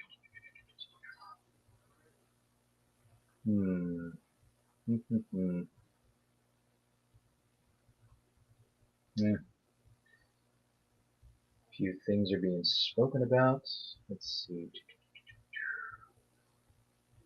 I don't know about that one. Oh boy. Sorry, just checking notifications on another mobile device. Excuse me. Krista Marie says you can rent the movie Personal Best from Amazon for just $2.99, in case anyone's wondering.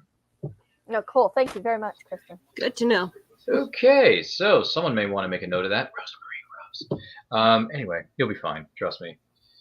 You rent Personal Best from Amazon at $2.99. All right, thank you so much for the information, Krista Marie, in regards to another sports film featuring female athletes on his Personal Best with Mariel Hemingway. Which, by the way, I was introduced to Mariel Hemingway professionally, not personally, through a little indie film called Superman 4: The Quest for Peace. Yeah, that film. Yeah. True story, Rose. I grew up watching that movie. I grew up liking that movie. And then I went back as an adult and I watched it and I realized this film's not that good. Yeah, I actually saw that in the theater and I was just like, what did I just see? You were kind of wondering to yourself, what on earth did I just see? Yeah. I mean, after the epicness of Superman 2, it's kind of goes downhill a little bit. Well, look at what happened on the set of Superman 3. Goodness Lord, that was terrible. Goodness Lord, Rose. The less we speak about those last two films of that particular franchise, the less we speak of it, the better. Let's see here. Michelle says you're excused, Ryan. Yeah, thanks, Michelle. I was just clearing my throat. That's what I was doing. Sorry, Rose. You were saying? No, I said I agree with you about the last two Superman films. Yes. Yeah, the less said about those last two, the better. You know what actually amazes me? That our good friend, well, actually, I think, Willow, you know more about this person than I do. Tyler, who runs the Krypton Report. Okay, helped us out during the Multiverse fundraiser. Remember him? He has all the posters of every single Superman movie that's ever been made, including Superman 4. And I'm thinking, why? Why do you have that poster in your room? Because he loves Superman. Yeah, but how can you, I just can't fathom. How can you have a Superman 3 and Superman 4 poster on your wall? Does anyone else understand that? I don't get it. Tyler, same reason why I have the Avengers poster on my wall. Yeah, but that's actually a good movie. That's a good movie. Like Rose and I, we would agree that the Avengers poster is one of the better posters and one of the better films. But why would you have Superman 3 and 4 in your office? I don't understand that. By the way, Tyler, can you explain that? Some people just like everything Superman, Yeah, that's true. Tyler takes the good, the bad, and the ugly. And Christopher Reeve was a great Superman, so. He was. I'm not going to argue that point, Rose. I'm not going to argue that point. But Superman 3 and 4, I can't watch Superman 3, but I can watch bits and pieces of Superman 4. That I can do. I just can't watch Superman 3 anymore. I just can't do it. So sorry, Tyler. Sorry to disappoint you, but it's not happening. The time has come to play. But we're the members of the All-American League. We come from City. Come on, Willow. This is your song. We've got Canadians. Woo! Irish ones and Swedes. We're all for one. We're all for one. Come on, Willow. You're featured heavily in this song. Come on now. You don't want to sing? Okay. I don't know this song off by heart, though. Sorry. Well, at least they featured. It's been a while. But they did feature your fellow Canadians. So, there you go. Got Canadians. Woo! There's Canada for you, Willow. She has Stillwell in the ladies' locker room. I'm sure he's sneaking peeks of Madonna, I mean, he's looking. I think he's looking everywhere. I don't think he's looking in one direction there, Rose. But and then he hits Miss Cupper. You gorgeous stack of pancakes, you man on the floor. Already dressed. I don't know what that kid is doing, but get that kid away from there. Stairwell. All right, listen up. Listen up. Something as important has just happened. I was in the so-and-so reading my contract, and it turns out I get a big bonus if we get to the World Series. So let's play hard. Let's play smart. Use your head. That's that lump 3 feet above our right, Jimmy? Some more prominent than others, Doris. Come in. Let's see here. Krista Marie says, oh, we forgot about the sports film $1 Million Baby. See, here's the problem with that. $1 Million Baby is a well-acted film. But the problem is it has a controversial ending that I'm not too happy with. I kind of understand why Clint Eastwood went there, but he shouldn't have gone there. Because that's something that really shouldn't be. I mean, he wasn't celebrating it. That wasn't his intent. But I don't feel that particular sequence that played out at the end of the movie, $1 Million Baby, should have been done. I think they could have done it off screen, like not have shown certain actions that were being taken in the scene. And then we just could have imagined it for ourselves and just left it alone. But no, Clint Eastwood has to be raw and real. You know, so for me, $1 Million Baby, I can't watch that movie in good conscience. I'm sorry. I did see it in the theater, but after the movie, I'm thinking, that was a little too much. I can't do it anymore. So sorry, Clint Eastwood. That is on my least favorite movies list. This scene is so sad. It is, isn't it? In the League of Their Own, yes. Sorry. Back to the contents of the movie we're actually speaking about in 1992. But this was a real thing that happened during the 1940s. This did occur. So I'm sorry. Because for a moment you think it's going to be, Dottie's husband, Mm-hmm. Well, it's one of the other. Yeah. We found out it's Betty's husband. Excuse me. Betty Spaghetti's husband passed away in the war. Let's see. Krista Marie says, I recall Tyler laugh out loud. Lean on Me because it's a pretty poster. Let's see. We're All for One. That's referring to the song that was sung earlier. Stillwell Darling. No, he's actually called Stillwell Angel in the movie. But if you want to call him Stillwell Darling, that's fine too.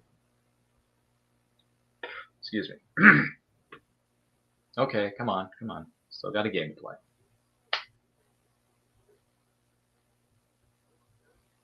You know, when I watch that scene, I really don't know how to react. Like, I feel bad for her, but I can't, display certain emotions. I just can't. You know what I mean? It's just one of those scenes. So there's really a lot of movies that touch on that kind of getting the notice that their husband has passed. Like that is harsh. They did it really well in Pearl Harbor. Oh, the Michael Bay film. I mean, that's what you're referring to, right? Is that the Michael Bay film, yeah. Pearl Harbor? I'm pretty sure it is. Okay. Wow. Okay. I was not aware of that, Willow. Thank you for sharing that with us. By the way, I hear the events of Pearl Harbor are important to history. Don't get me wrong, but the movie Pearl Harbor by Michael Bay, I heard it was terrible. Is it that bad, or is that? I did not like it. I did not like it. All right. Well, Rose didn't like it. Yeah, I didn't like it for the fact that they turned something like that historic into like a romance movie. Mm-hmm. But all in all, like there was some really good scenes in that movie. Yeah. So, yeah. There are some good action scenes. Okay. Well, Michael, if there's anything Michael Bay knows how to do well, it's shoot an action scene in an action movie. So we could give Michael Bay a little bit of kudos for that. Yeah, it's just the storyline, the main storyline. I like the Cuba Gooding Jr. character. Mm-hmm. He was pretty cool. Yeah. Okay. I never saw it. All I heard was that it was very terrible. So I saw it in the theater. I didn't like it. The movie was not, of course. Bill Pullman has appeared as Dottie's husband. And by the way, Bill Pullman, what an accomplished character actor this guy is. I mean, look what he's done. He's played Dottie's husband. He's played the President of the United States. He's played a detective with a drug and alcohol or some kind of abuse problem in The Sinner, which is a miniseries that's featured on USA Network most recently. Which, by the way, the first season of that show, which focused on Jessica Biel's character, really well done stuff. Every season is a different actor and a different storyline, so it's a different cycle, but they keep Bill Pullman's character the same as a detective investigating the case. Oh, cool. So it's like an anthology style. Yes, it's an anthology series. So if you miss one season, you don't have to watch the other seasons to understand what's going on in the new one. So in case anybody's wondering, look up The Sinner. I believe it's streaming on Peacock because it's on USA, and USA is an NBC network. So if you go to Peacock or another streaming service, it is available to stream. It's called The Sinner, featuring Bill Pullman as one of the lead characters. That's pretty cool. So if you want to look that up at a later date. Hey, what is it? Are you physically unable to show up on time? Oh, let's not go to the World Series without Stillwell's toys. Helen, what time is it where you live? Jimmy, don't ask me questions like that. It's bad luck. You Jimmy Dugan? Yeah. Can you sign our baseball? Sure. By the way, he says something very graphic on the baseball. Oh my God. That's good advice. Did anyone notice that? He's so bad. Hey. So bad. And Ryan, you forgot one important movie that Bill Pullman Oh, did. Casper. Lone Star. Oh, you mean Spaceballs? Spaceballs. Yes. Yes. And I did grow up watching that movie like a lot of us did. So yeah, Spaceballs. I remember Bill Pullman playing Lone Star. Yes, I'm sorry. I probably should have mentioned that earlier. Let's see. Kristen Marie chimes in. She says, this is one of those movies where the soundtrack is just as awesome as the movie itself. I would agree with that 100%, Kristen. Oh, look at this. Kristen Marie says, a fun fact. Speaking of Pearl Harbor, Alec Baldwin plays the same character as Spencer Tracy in 30 Seconds Over Tokyo. I was not aware of that. I was not either. Anyone else know this? I didn't. Michelle says Bill Pullman was featured in the movie Casper as the dad. Yes, he was, to, what's her name? Christina Ricci's character. Thank you. By the way, Christina Ricci has been doing a lot of conventions as of late. If I get a chance to meet her, I wouldn't mind asking her about her time on Casper, as well as the movie Cursed. Oh, I love Cursed. I love Cursed. And you know what? She's going to be down here in October again. I've met her. But I want to see her new show, Yellow Jackets. I haven't had a chance to yet. What is Yellow Jackets about? It's a flashback kind of story where these girls were in like plane crash when they were younger, and some of them died, and it's sort of like a female Lord of the Flies. Okay, got it. But then it has them as adults too. So you get the kid characters, and then what's going on with them as adults. Excuse me. Okay, I might have to look that up. But yeah, Christina Ricci, if I ever get a chance to meet her, I'd ask her about her time on, obviously, Casper, The Addams Family, and Cursed. Cursed being an underrated film, I think. It's a wonderful film. I do like it. So I'd like to ask her about her time on Cursed, because that was a heck of a film. Let's see here. Michelle says, may the Schwartz be with you. Thank you. We appreciate that. That's from Bill Pullman's movie Spaceballs, for those of you who may be wondering. By the way, Jimmy Dugan just gave a really good speech here about how you love baseball. You should continue playing it, because if you don't play it, you're throwing your life away for nothing. And then she says to him, it just got too hard. It's supposed to be hard. If it wasn't hard, everyone would do it. The hard is what makes it great. So that's a pretty good speech by Jimmy Dugan to Dottie Henson's character in this film. That just took place, by the way. We're now at the World Series between the Rockford Peaches and the Racine Bells. And Kit Keller has been traded to the Racine Bells. So you know what that means, right? It's sister versus sister, blood versus blood, friend versus friend, family versus family. So this is going to be something for the ages, ladies and gentlemen. We are at the 1 hour and 30-minute mark in this movie known as A League of Their Own from 1992. If you wish to queue up your copy and watch along with us, please do. It is available on streaming services Vudu, iTunes, as well as Amazon Prime Video, I believe. And I'm watching it on Blu-ray, so if you have it on physical media, you can queue up your copy too. Make sure you share like and share this video with all 700 of your closest friends. They're going to like the way they look after watching or listening to this presentation of 30th anniversary of League of Their Own. I guarantee it. Well, that's interesting. Kristen chimes in. She says, my favorite Christina Ricci film is Now and Then. Okay. That's a bold statement. That is a really good movie, though. I haven't seen all of it. I know some of it. I just haven't seen all of it, which is it's a problem. Kristen Marie says, the heart is what makes it great. That's a speech by Jimmy Dugan. Good speech, too. So we all have to suffer? By the way, Alice thinks it's bad luck to change her socks. She's been wearing the same socks for 6 games in a row. like to lead you all in a little prayer. Can you believe Jimmy Dugan's about to commence a prayer with his fellow ball players? This is going to be one for the ages, isn't it? Michelle says Christina Ricci actually portrays Rosie O'Donnell's younger self in Now and Then. And she says it's my favorite movie of hers too, Kristen. Lord, hallowed be thy name. May our feet be swift. May our bats be mighty. May our balls be plentiful. It's a great prayer, fellas. Just want to thank you for that waitress in South Bend.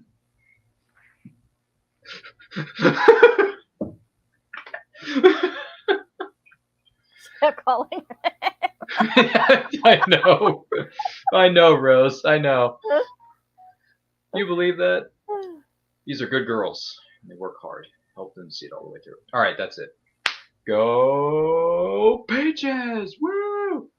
Now or never, ladies. Now or never. Alice, you're killing me. You're killing me, Alice. You're killing me, Willow. You're gosh darn killing me.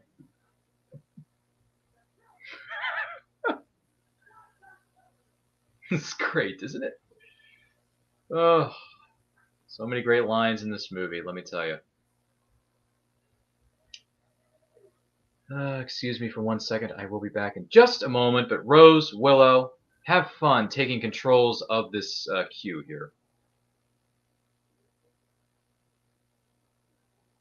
All right. So speaking of Christina Ricci, I apologize. She did film a movie here in Winnipeg called "Escaping the Madhouse: The Nellie Bly Story." Actually, that movie features one of my good friends, Betty La. Well, that's pretty cool.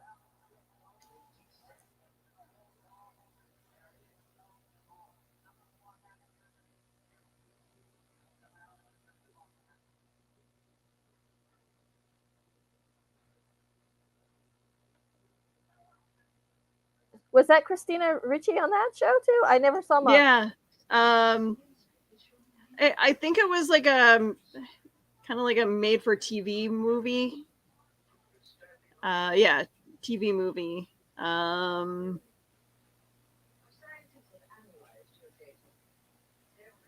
will see where you can find it.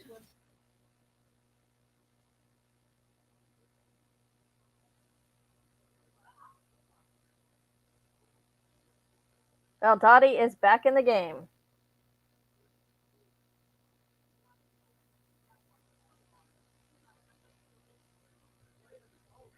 Where'd you come from?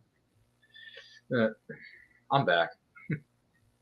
Alice has been catching for us last 6 games. She looks pretty good. You want me to play? Well, you're already dressed. If you want to play, I don't care. Well, then I'll play. Okay. Fine, we'll play. Well, go play. All right. Hey, Jimmy. You look like blank. Don't you ever shave? We're gonna win. We're gonna win!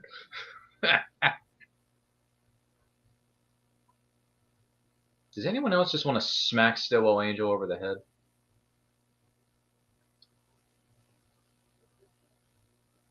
Ha ha ha ha! Got him! Hey, Blue, lineup change. Michelle says, baseball emojis, Michelle, I'm guessing? I'm not sure what you're trying to communicate with us there. Let's see here. Krista Marie says, it took me forever to realize that Evelyn was Sharona on Monk. Really? The actress who plays Evelyn was Sharona on the TV series Monk? Huh. I was not aware of this. By the way, I haven't seen full. You're out, Brenda. You are out. By the way, I have not seen full episodes of Monk, but I hear it's quite popular. I have not seen it, but it is on MeTV now, I believe. Oh, nice. On the weekends. Oh, okay. All right. We have access to that here in my neck of the woods, Rose. So I'll have to one of these days, if I ever get free time in my life that's so busy and hectic, like Oh, I everyone hear else is. ya. Yeah, Like I can't watch anything I anymore. know that's my problem. I can't watch anything anymore, Rose. That's my biggest problem. Willow and I look at each other in our beady little eyes every day on Messenger, and we're thinking to ourselves, how can we keep track of all these movies and TV series? There's It's so much crazy. goodness out there right now, you know? It's a lot of content. Yeah, I would agree. Let's see. Krista Marie says, "In the face with a glove." Yes, Stillwell Angel gets hit in the face with a baseball glove. Woo! Go Peaches! By the way, I love this scene coming up where Jimmy Dugan once again talks to Evelyn. Evelyn. Evelyn. See him pointing the finger.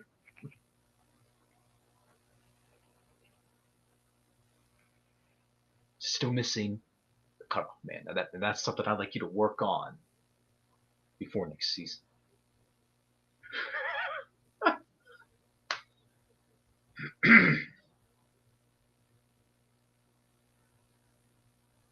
All right. Thanks. Thank you. He's trying so hard not to swear. He's trying so hard. Did you notice in Willow? He's like ready to burst so many gaskets, but he doesn't do it because he's trying to keep himself in check. And I think that's what caused his aneurysm. Yeah, maybe so. Maybe so. Do you ever feel that way when you're at work, Willow? Do you ever feel like going like this, like Almost every day. like you're still missing the order at the drive-thru? Now that's something I'd like you to work on before your next shift. Orders for delivery will be popping up. I'll be making drinks. They'll be piling up, and I'm just like, why hasn't anybody packaged this up yet? And you keep asking yourself, why am I still here? What is going on? All right, Doris. All right, go get it. That's Doris's father. Going to take her out for a steak dinner. Yeah, some Staten Island. Yeah. Kit Keller is, throwing some good pitches, but they're getting a lot of hits off of her now. Hey, look, his baby's a little polka. Come on. Goes for the bunt, gets her out at first base. And by the way, it's a real quick blink it and miss it cameo, but that first base person on Racing's team is played by Taya Leone. Taya Leone. Really? Yes, a very young, up-and-coming at the time, Taya Leone, also known as Madam Secretary from the CBS drama series. She was also in a number of films, including Fun with Dick and Jane. She was in Bad Boys with someone who just got thrown out of Hollywood recently, Will Smith, and Martin Lawrence is in that. I mean, Taya Leone's done a lot of projects. Did Deep Impact. she date Harrison Ford? Oh, Deep at Impact. One Yeah, point, or I you could mean be wrong. did she date Harrison Ford at one point? Yeah. No, she was married to David Duchovny. Yeah, she was married to Fox my Mulder. apologies. We don't know him as David Duchovny, Rose. We only know him as Fox Mulder. I'm sorry, but I know he's played other roles in other films. For instance, David Duchovny plays an office worker in Don't Tell Mom the Babysitter's Dead. Okay? But I only know him best as Fox Mulder because he's played that role for how long now? 20 years? I mean, no offense, David, but I know you did. What was that TV series he did a couple years ago? Californication? Yes. Yeah, I never saw that. Okay, so he did that show for like 6-7 years, and I'm thinking to myself, I don't see that. All I see was Fox Mulder, bro. I'm sorry. It's the only role I see him in. But I do like the X-Files. That's why a lot of actors have a hard time getting any roles in Hollywood is because we typecast them. Typecast, that's right. Yep. That happens to a lot of actors and actresses over the years. Sadly. Just saying. It's not fair, but it does happen. Ellen Sue Gottlander is up to bat now here in the World Series. We were in Game 7, final game of the World Series. So whoever wins this is going to walk out of here the World Series champs. Got that one to retire the sign, but damage has been done. As we go, bottom of the ninth. And then the score of this movie it ratchets up the tension, with the drum beats and everything by Hans Zimmer. It ratchets it up, folks. One more hit, and we're back in this ball game. Shake it off. And Kit Keller is letting the pressure get to her.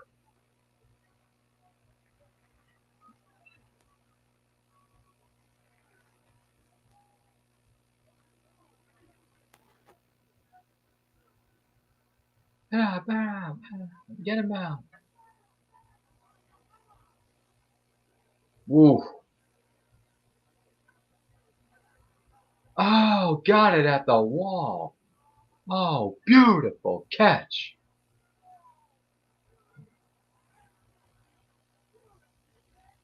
Oh my goodness, more comments have come in and I've missed missed most of them. Let's see here. Krista Marie says, I binge watched the series known as Monk on Netflix not too long ago. Okay. Krista Marie says Tom Hanks is epic. We already knew that, but thanks for reminding us. Tom Hanks is certainly epic in this film. Krista Marie chimes in. She says, Téa Leoni has an awesome story about being in this movie. Oh yes, there's a behind-the-scenes documentary about the making of this movie, and Téa Leoni, I believe she shares some of that during her interview.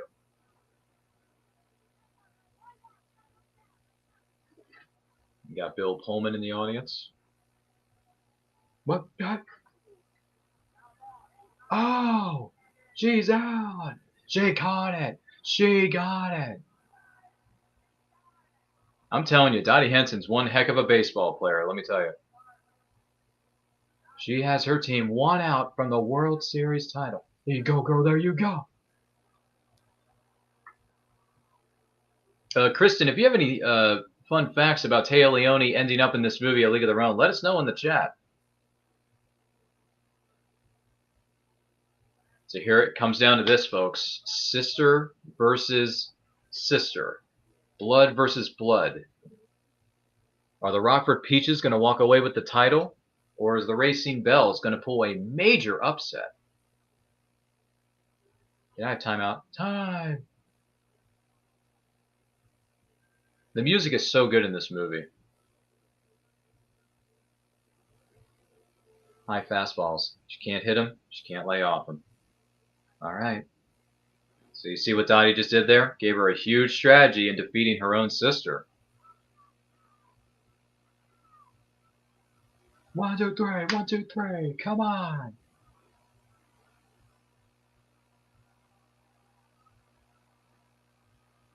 Let's see here. Kristen says they couldn't understand Penny Marshall over the loudspeaker. Téa was at bat, and they thought Penny was saying Indiana.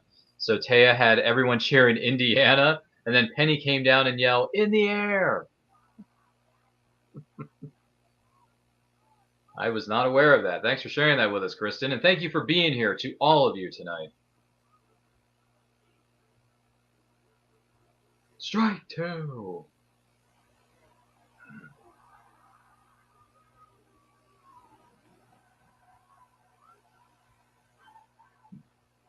We are at the hour and 45-minute mark of A League of Their Own from 1992 for its 30th anniversary. You want to queue up your copy, streaming service or physical media, queue up your copy, watch the last moments of this movie with us. We are celebrating the 30th anniversary of A League of Their Own, directed by the late, great Penny Marshall, and we thank you for being here, whether you're watching this live or if you're watching the replay. Thank you all for being here.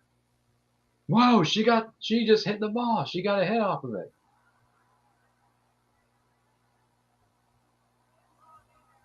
Oh, insert the slow-mo cams here, folks.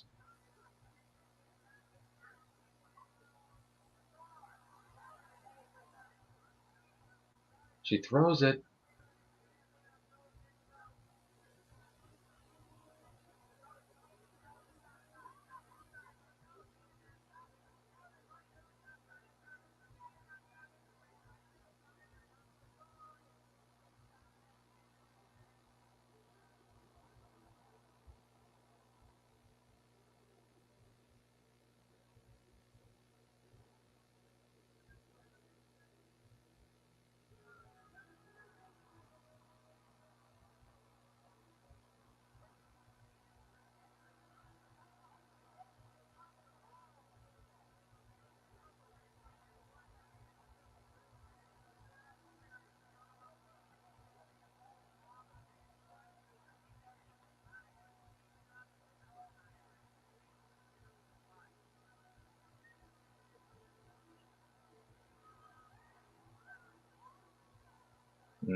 Mm-hmm.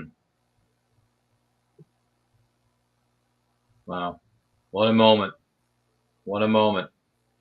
Krista Marie chimes in. She says, can we take a moment to give David, I believe is it Lander, some love? R.I.P. Yep, absolutely. Yeah.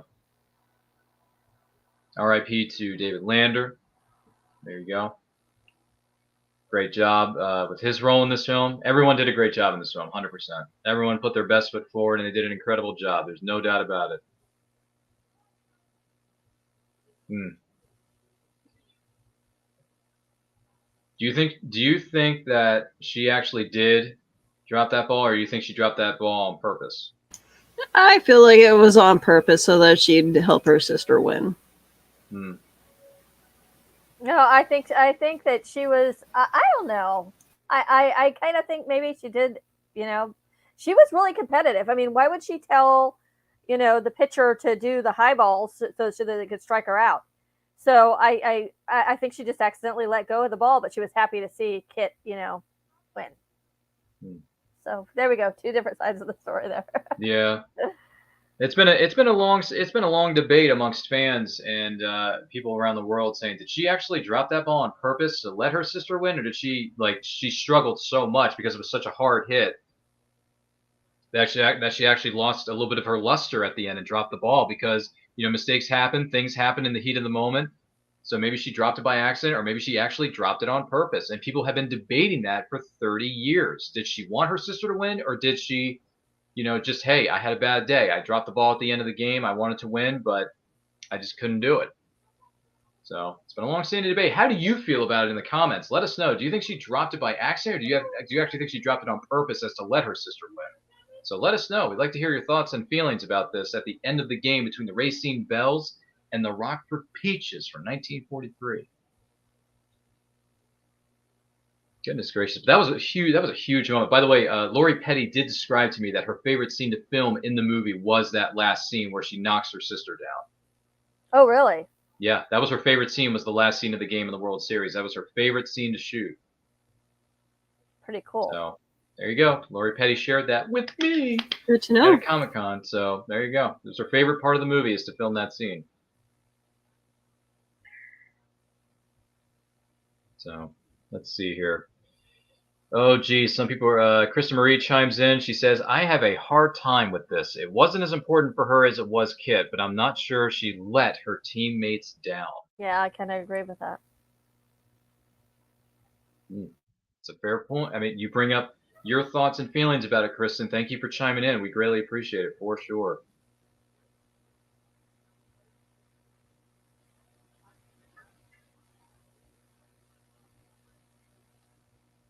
And Dottie announces that she's no longer going to be playing baseball anymore. After only one season in the professional league, she's leaving. She's done. She's going to hang it up.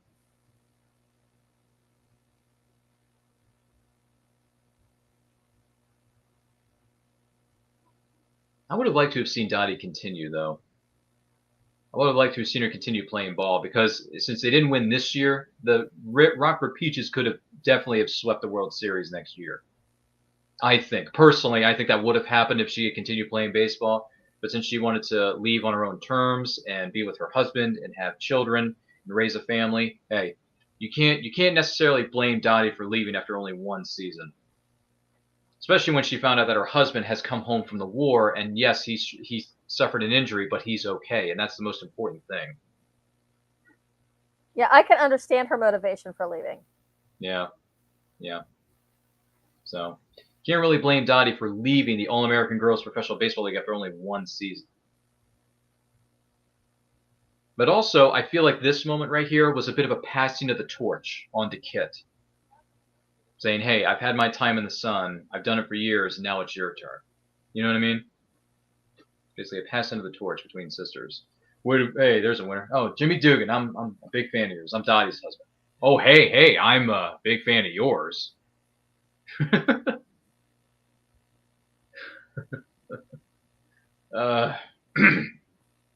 Old man Harvey, he just offered me a job coaching next year in Wichita.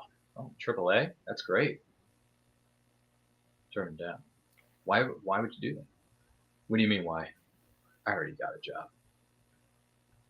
I always kind of felt like Jimmy had a crush on her, that even though he knew she was married, but he just didn't ever act on it. But yeah, he made I can see that. I can have. I mean, who wouldn't have a crush on Dottie Hinson? Let's be perfectly honest. But yes, in Jimmy Dugan's case, Rose, I think he may have had a crush. He just didn't want to act on it out of respect for her and her husband. So. Yeah, exactly. I remember you. Yes. No, go ahead, Ryan. No, I was gonna quote another line that nobody wants me to quote because they're probably sick and tired of me quoting this movie every 5 seconds. Go ahead, Willow. What were you about to share with the class? I just read that A League of Their Own is gonna premiere on Amazon Prime as a TV series. Mm-hmm. Oh wow! Yes. In August. Yep. That's pretty cool. It's official. Yep. The teaser trailer just dropped a couple days ago, as a matter of fact, on YouTube. It's a 30-second trailer, so it's really quick. Gets to the point. Well, it doesn't get to the point, but it's a tease. It's definitely a teaser trailer. After watching the teaser trailer, though, I must say it's probably going to be fine. It's probably got a good amount of talent behind it, and I'm sure it's got maybe the blessing of some of the cast members of the original film. But at the same time, I don't think anything's going to hold a candle to this.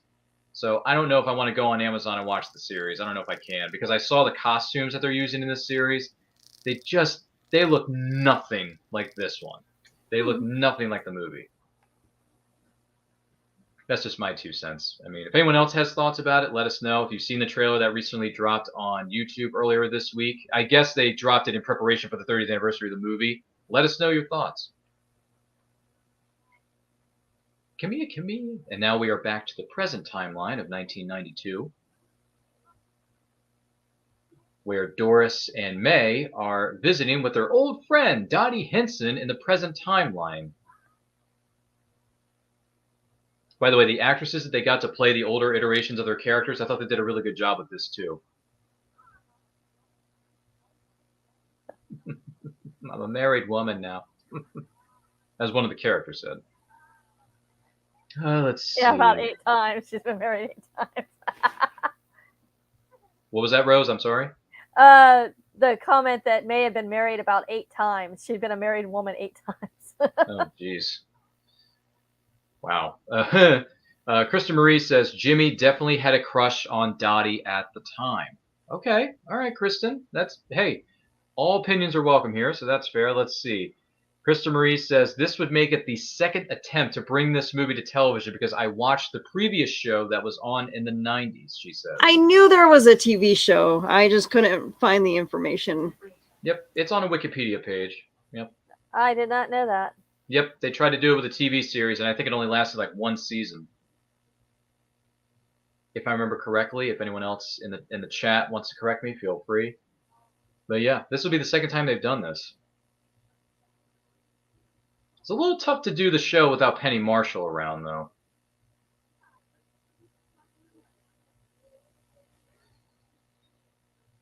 When? Just this winter?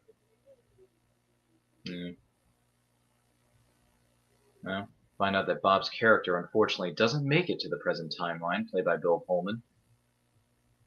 And now we are about to enter the Baseball Hall of Fame, located in Cooperstown, New York. A lot of history in that particular area.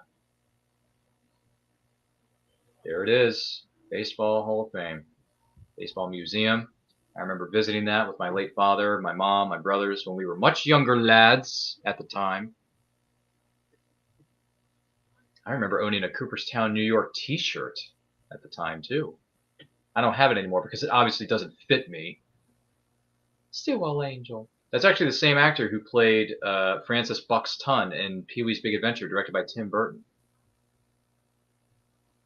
Anyone remember that? That was a big film in the 80s.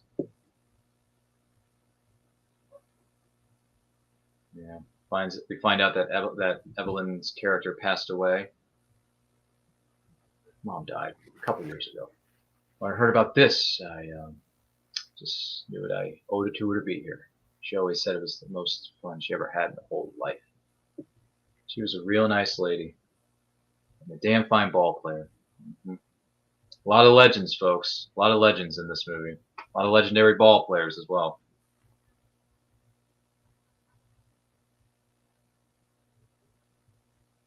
Let's see here. Krista Marie says Tony winner Jason Robert Brown was or is working on a Broadway musical adaptation of A League of Their Own. Boy, that's hot off the presses. I was not aware of that at all.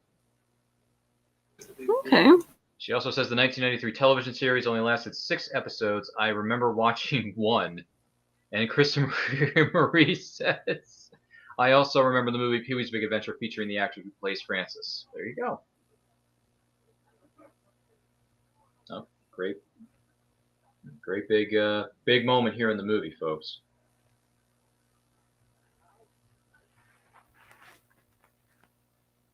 Mr. Lowenstein, so since you kept the league running all those years, well, you do it. Big moment, folks. Big moment in sports. Wow. Women in baseball, 1943 to 1954. And they didn't think they were going to go just one season. You know, they thought that it was only going to last the season. That's pretty awesome. I'm glad it lasted longer than that, Rose. Oh, wow. Look at all this. Look at all this.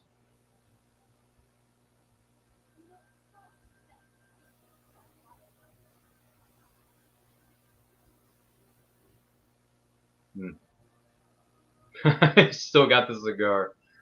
Oh, jeez. Yeah. You believe that?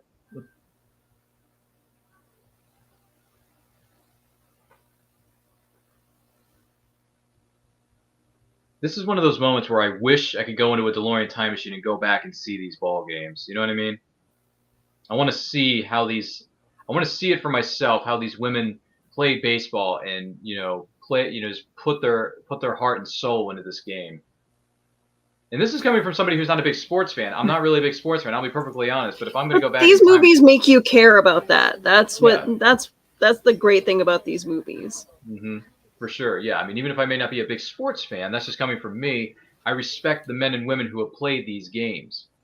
I mean, especially the women. My gosh. I mean, 1943 to 1954, I would love to go back to see some of that stuff. Obviously, we hear a familiar tune here, ladies and gentlemen.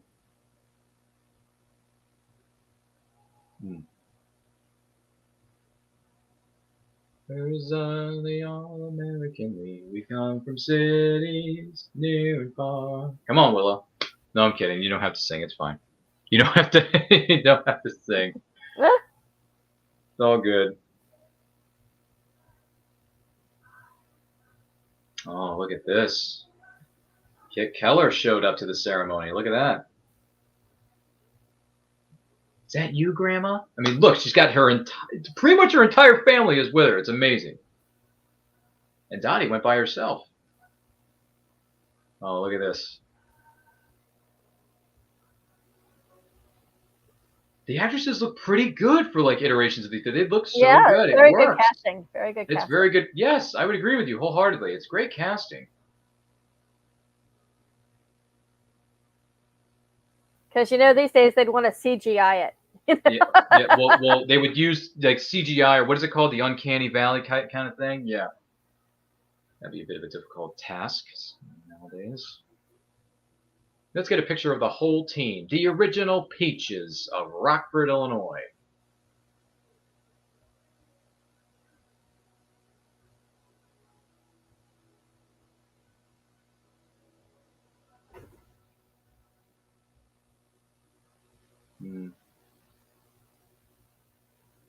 No, look at that.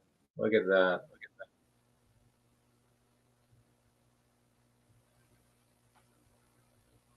This film is dedicated to the members of the All-American Girls Professional Baseball League. My goodness.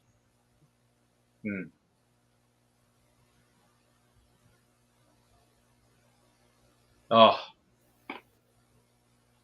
Well, great movie. Yeah, wonderful film. And I mean, I gotta tell you, not too many people sit through the end credits, but this is one of the best end credit sequences of all time because you get that "This Used to Be My Playground" song by Madonna, and I know maybe some people don't like this song, but I love this song. It's a great song. It was a huge hit back when it came out. I love this song so much. I can sit through this entire sequence and not get bored out of my mind. So, ladies and gentlemen, I want to take this opportunity to say that we have reached the end the end credits of 1992's A League of Their Own, directed by the late great Penny Marshall, starring Gina Davis, Tom Hanks, Madonna, and a host of others, young up-and-coming actors and actresses of the time. This is coming to the end of this. I want to take this opportunity to thank each and every one of you for tuning in, whether you're joining us live or you're watching this on the replay. If this is your first time seeing the movie, let us know about it in the comments. If this is your billionth time seeing this movie, like myself, let us know in the comments. Let us know what you liked. Let us know what you didn't like. Let us know if you have family members that remember this time, and grandparents and great-grandparents that remember growing up in this era and going to the ball games and seeing these women bust their chops to play the sport that they love most, which in this case is baseball, which is America's pastime, if I'm not mistaken. So I want to take this opportunity to thank our panelists. Rosemary Rose, I'm going to turn things over to you first for just a few moments here. After watching this movie back, after seeing this now, what are your thoughts on watching this movie 30 years later? Well, you know what? It still holds up because it's a great period piece, and Penny Marshall did such a great job. These, it's just so well done, and the actors and the music, it's just an incredible film 30 years later. It was great then, it's still great. Absolutely, absolutely. So, just out of curiosity, I know I don't do this too often, but I'm just not to put you on the spot, but if you had to rate this on a scale of 1 to 10, what would you give it? Oh, definitely an 8.5 for sure. Okay, this is some good numbers. I can work with that there. I'm sorry, that's my poor attempt at humor.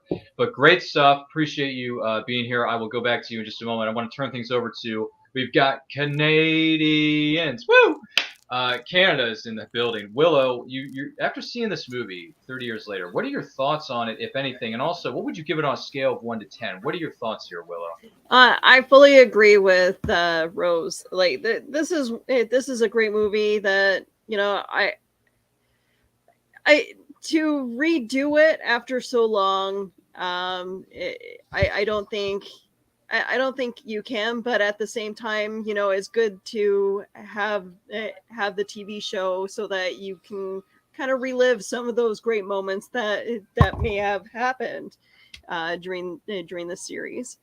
But no, this movie will always have a special place in my heart because not just because of the actors, but just the story itself, what it means to America. For you guys. And we got some Canadian flavor in there too. So there's nothing wrong with that either, I might add. But yes, very true.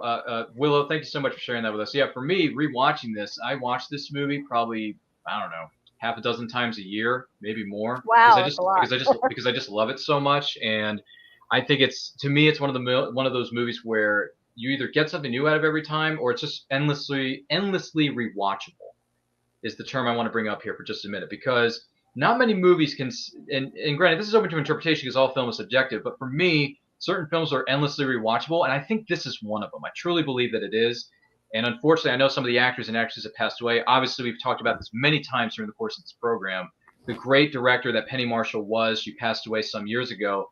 I got to give a shout out to her because she just did an incredible job. She put so much heart, soul, and effort into making this movie a reality and showcasing these women in a way that they are respected, they are honored, they are celebrated, and all that jazz. So, and she took what she learned from her father and gave it her all, and she deserves a lot more recognition for her hard work than what she's gotten over the years. Yeah, I absolutely agree. The good thing maybe about this new series coming out on Amazon is that a whole new generation may actually see this film. And there might, and that would be a good thing. Mm-hmm. No, that's true. That's true. A lot, I've heard people say this over the years that just because a reboot or a remake happens, whether it's good or not, people can still go back, and they're encouraged to go back and watch the original versions or the original films, so they can, if they haven't seen it before, they can go back and learn something new. The PSA, the more you know. So there you go. You can always go back and experience it, whether it's the first time or the 50th time or the billionth time for myself. But yeah, I watch this movie like almost a handful of times a year. I love this movie. I love everything about it. And Tom Hanks, come on. I mean, he's perfect in this film, really. He's so good, and his character is very flawed, but he owns up to them, and he makes no mince about words. Like, he will tell you how he is feeling, and he will throw you under the bus, no puns intended. If he has to, he will tell you, you're still missing the cutoff man. That's something I'd like you to work on before next season. I mean, he's so good. I love this movie. It's great to watch again. I hope you enjoy this, whether it's your first time or your 50th time or your billionth time. Don't forget to like, comment, share, subscribe, do all that stuff. And I want to give a shout out to our panelists, Rose, Willow. Thank you so much for being here. Rose, I want to turn things over to you once again. Where can the good people of the interwebs find you online and everything you have coming up? What do you got? Okay, well, I have a book called Warped Influences, which you can get right now on Amazon.com. The audio version will be coming out in the fall at the latest. And you can find me. I do 3 different shows on HWWS and MBL Entertainment. Every Saturday, you can catch us on Saturday morning cartoons at 9 a.m. Every other week, we do Classic Television Smackdown at 8 o'clock on Friday nights, which is a great show. If you love classic television, we have a lot of fun on that show. And then every other week, I also do a show with my daughter called Roses and Reactions, where we share and comment on different shows that, it's like a generation kind of thing. So she introduces me to stuff, I introduce her to stuff, and sometimes we co-watch stuff together, and then we talk about it. So our next show for that will be coming up next Saturday. The next Classic Television Smackdown will also be next Friday at 8, and we do Roses and Reactions at 7 o'clock on Saturdays. So check us out. We have a lot of fun. Thank you so much, Ryan, for having me on today and inviting me. It was a really great time, and it's great to see you and Willow again. Oh, absolutely, and we thank you for being with us. And yeah, I caught some of your, I believe it's your reactions between you and your daughter. You did a ranking not too long ago of the Star Wars movies. Yes, boy, did that get heated or what? Absolutely. I mean, when your daughter was upset about something, she didn't sugarcoat it at all. She thought, she well, this does. movie's trash, this movie's great, this movie's trash, and here's why. So bless your daughter's heart. She is I love the attention to detail that both of you do for your shows. Yeah, it's a lot of production goes into those shows. So congratulations to you, Rose, as well as your daughter and the team you have over there with gosh, what am I thinking of? Mark and Jerome. Mark and Jerome. Yeah, I'm sorry. It's late. My brain's mush. Mark and Jerome, we love you guys. Thank you so much for being here. Willow, I'm going to turn things over to you for a moment. Where can the good people of the interwebs find you online and everything you have coming up? What do you got? Because I know you do a lot. So where can the good people find you? All right, so you can find me all over social media. I like to call myself a social media socialite, but I don't know if that's true anymore. I do have a TikTok, so keep an eye on that. I do have some things that I want to put up there in the next few days. You can find me tomorrow morning on Back of the Cereal Box. I'm part of the main crew there. And you can also find me this Sunday talking about cryptids and monsters and reacting to all the weird, crazy stuff that people are putting up on the internet. Yowza. Okay, well, busy woman with a lot of stuff going on, a lot of irons in the fire. So bless your heart. And by the way, happy Canada Day.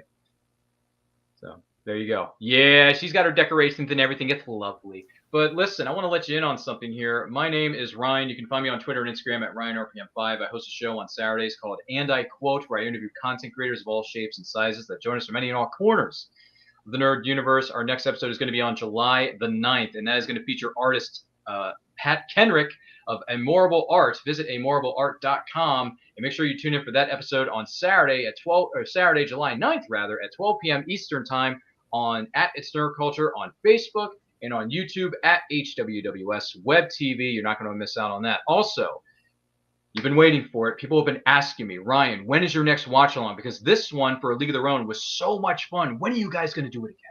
Well, I'll tell you what.